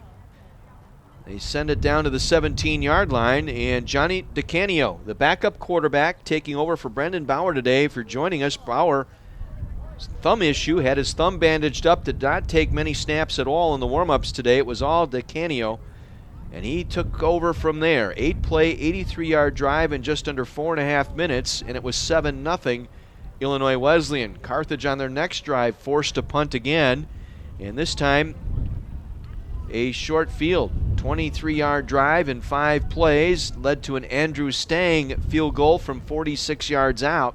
That made it 10-0 Illinois Wesleyan. Wesleyan built out a 17-0 lead, going on a 4-play, 40-yard drive to begin the second quarter. Dean Ziglich, a 24-yard touchdown reception from DeCanio, and it was 17-0. It was 24-0 late in the second quarter off an 8-play, 53-yard drive as Dooley comes down with an 18-yard touchdown reception from DeCanio. 24-0 Illinois Wesleyan. Carthage got on the board late in the second quarter. They went on a 67-yard, 8-play drive in just over 2:28 as Colton Klein hit Javon Stricker for a 15-yard touchdown pass. The extra point made it 24-7. On the ensuing kickoff, first play from scrimmage, Pasley fumbled the football. It was recovered by the Redmen.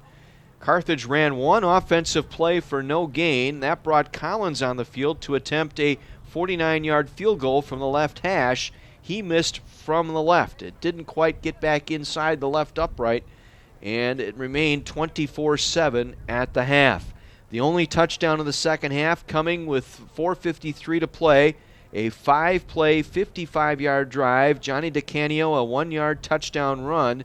That play set up with a 24-yard pass reception to the 1-yard line. And DeCanio going over from the 1, 31-7, your final. Redmen had threatened one other time here today. They got to the 1-yard line. A Brett Patton catch and out of bounds at the 1 set up a 1st and goal, but Carthage lost yardage on the next 4 plays from scrimmage and lost an opportunity to get a touchdown there and maybe make it a ball game at that point, and just did not happen here today as Carthage falls to Illinois Wesleyan 31-7. As we take a look at some of the numbers here for the Redmen today, and one of the numbers that stands out to me is third down conversions today. Redmen just 1 for 11 on third downs. They were 0 for 4 going for it on fourth down today. Klein today, Colton Klein, 29 of 38, 225 and 1 touchdown pass. He was sacked 4 times. On the ground today, the Redmen could only muster 40 yards against one of the better rushing defenses in the league. I think Wesleyan came in as the number 2 rushing defense in the conference, holding opponents to 90 yards rushing. Today they held the Redmen to 40 yards on the ground. Leading receiver today, again for the second week in a row, Javon Stricker, this time eclipsing his collegiate best, getting 12 receptions today for 108 yards and a touchdown along of 22. Dury with 6 catches for 32. Brett Patton 5 for 61 today, the leading receivers for the Redmen. For Illinois Wesleyan today, Johnny DeCanio, 22 of 30, 254 yards, 2 touchdowns, only 1 sack today. His favorite target was the all-conference wide receiver Jack Healy, 10 receptions, 123 yards along of 31. Ziglich and Dooley catching touchdown passes today for the Titans. On the ground, for the most part, they kept Illinois Wesleyan at bay. It was the one big run here late, the 51-yarder by Bully, that put him over the 100-yard mark today. Otherwise, you could hang your hat on that for the Redmen. But wasn't meant to be here today as they fall 31-7. Joined now by head football coach Dustin Haas, and as you're perusing the stat sheet, not much there jumping out for the team in red here today. No, we got our butts whipped today, especially up front. They got after us early and often, and we didn't respond very well. Sometimes that's a young kid thing. Sometimes that's a, who you are kind of thing. We had got punched in the mouth a little bit and just kind of sat back and took it. And, there was stuff that we saw live that was there that we usually go to, and we didn't get to it. So whether it's the homecoming events or guys have other things on their mind or whatever it is, weren't totally focused. There's some things on there that we needed to do that we didn't do. Yeah, you got the opening kickoff and actually going into the wind, moved the football across midfield. Things were clicking there, and then it was like all of a sudden it got bogged down. You had to punt it away, and it kind of slipped away right off that opening drive by Illinois Wesleyan with their backup quarterback in there. Yeah, he came in and played well. He's a senior. Obviously they can recruit too. They've got some good players, and he had all week to prepare and did a good job. He didn't take too many chances, make too many throws downfield, but he did a good job hitting those short throws, and you could see we kind of had a size advantage, and they bodied us up quite a bit, at the corner spot, and we felt like they were pushing and shoving a little bit on our DBs, and they were going to let them play today, which we'd rather see anyway, but having that size disadvantage really hurt today. I mentioned that Healy at 6'5", Ziglich at 6'1", Walsh at 6'2", and you got Jeremiah Baker at 5'11" and Bobby at 5'7". So when you go press coverage like that, it's tough when you go one-on-one because the quarterback could take advantage of that height, throw the ball up there, and on a jump ball, 6'5" is going to beat out a 5'11" guy most any time. Most of the time, yeah, and we didn't do a great job getting off blocks up front and forcing some bad throws. We didn't get a sack all day, I don't think, and we didn't really provide a whole lot of pressure. He was pretty clean in the pocket, and when that happens, leads to some confidence for that kid, and the more throws he makes, the better he gets. I thought also today how you played into the wind. That wind really a factor today, and it got you bogged down, particularly in that first quarter after that drive, just unable to get the ball beyond your own 40-yard line going into the wind today. Yeah, there's no doubt. We're not a team that plays well behind the sticks, and when that second drive we had there, they had a run through right away, and then Colton got that penalty that intentional ground in there and put us behind the sticks, and we're a team that needs to be out in front of the sticks, and we didn't get it done on that drive, and led to not a great punt there, which led to a short field and allowed them to score again. We talked about this going into the season, and it's been a problem here. That's extending drives, just 1 for 11 on third downs today, and it's just you gotta make plays when you have an opportunity. You just have to step up and make a play. Yeah, we need some guys that decide they're going to be the guy and they're going to make the play, especially up front. Your football team is only as good as your offense and defensive line, and we're very young, we're very inexperienced there, and those guys haven't quite taken that step yet to be able to finish some drives. We've had some third and manageable, some 3rd and 2, 3rd and 3. Even getting a 1st and goal on the 1 down there, some guys that are saying, hey, I'm going to do what it takes to stick it in here and get it done. We haven't got that yet, and that's something that we need to have happen to be able to compete and win big games like this. They have a pretty big front on that defensive side too, and when you got 255, 260 up the middle on their tackles, particularly Murphy for 255, boy, he gets around. He really is good at swim blocks and getting out with the swim motion, but at the same token, he can bull rush you with that power as well. Yeah, he's super athletic and a strong kid. I mean, there's 250 that's Sloppy, and there's 250 that's Mike Murphy, and he's 250. He's a strong kid. He's athletic. I mean, I think he leads the CCIW right now in sacks or up there. He's an inside kid that can rush the passer, and he had his way with our guys today. I guess the one thing you can hang your hat on, you didn't turn the ball over to give them anything of value, but I look back perhaps at that end of that second quarter, getting that gift with the Pasley fumble, having an opportunity to put points on the board. Yeah, David just hooked it left. I mean, he had plenty enough leg on it again, and that's kind of been his Achilles heel a little bit. I think he kind of overstrokes it a little bit on the long ones and pulls them to the left. And again, he's a sophomore and he hasn't kicked a ton, and he's got to make that one. That's a huge field goal, only going down 2 scores there at half. Especially when we come out in the second half and get a stop. You have a little momentum going there to see what happens after that. That's the key now, building back that mo, heading down to Decatur next Saturday. Got it. That's job now. from this moment on, try and build this team back up, get them ready to play for Milliken next week. Yeah, for sure. We still have good players. We still have kids that, I mean, they fought all game long, and they didn't give up. We just got to find a way to keep getting better, and that's something that we've talked about since the beginning of fall camp, and our kids have done a good job of putting their head down and going to work. We just have to kind of take that next step of just going to work isn't good enough. We're going to have to go and turn it on a little bit and make a little bit bigger strides, especially here in the second half of the season.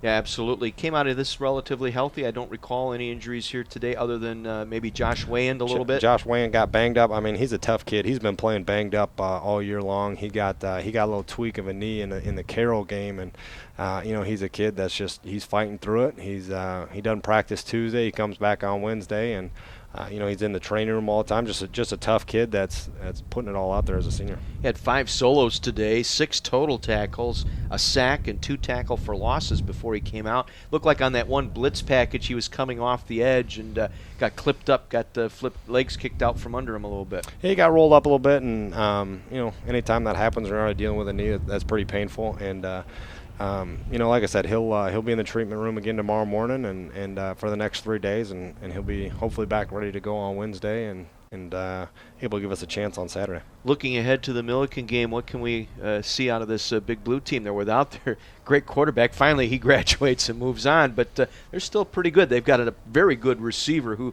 probably should have been the offensive player of the year last year. Yeah, he's a tall kid, he's an athletic kid, runs well. They do a great job, just like Wesleyan did about getting to their tall kids. They throw him the ball often. He's a big play threat. He's got some speed to make it down, make plays downfield, as well as being super tall. But he's definitely a guy that's going to give us a lot of trouble. They do a great job, running some of that one-back power stuff that they do outside of it. Always been a good offensive team, and it'll be a good challenge for us, especially on the road at night. Yeah. Good luck on the road trip, and unfortunately won't be there for that one, but I'll be with you at Naperville a week later. We'll make sure to give you a hard time Friday morning. Would you please? Right, Dustin, thank you. Thank you. Head coach Dustin Haas joining us here in our post-game report. Wish we had better news here today, but it was Illinois Wesleyan in control all the way here today. They opened up a 24-0 lead and cruised to a 31-7 victory over the Redmen here today. Other scores going on in the CCIW. It just went final now in Chicago. Wheaton has defeated North Park 63-0 as they held the Vikings to just 99 total yards, rolling up 479 yards, 230 on the ground for the Thunder today. Jeremiah Tucker, 13 carries, 90 yards, and a touchdown, leading rusher for Wheaton today.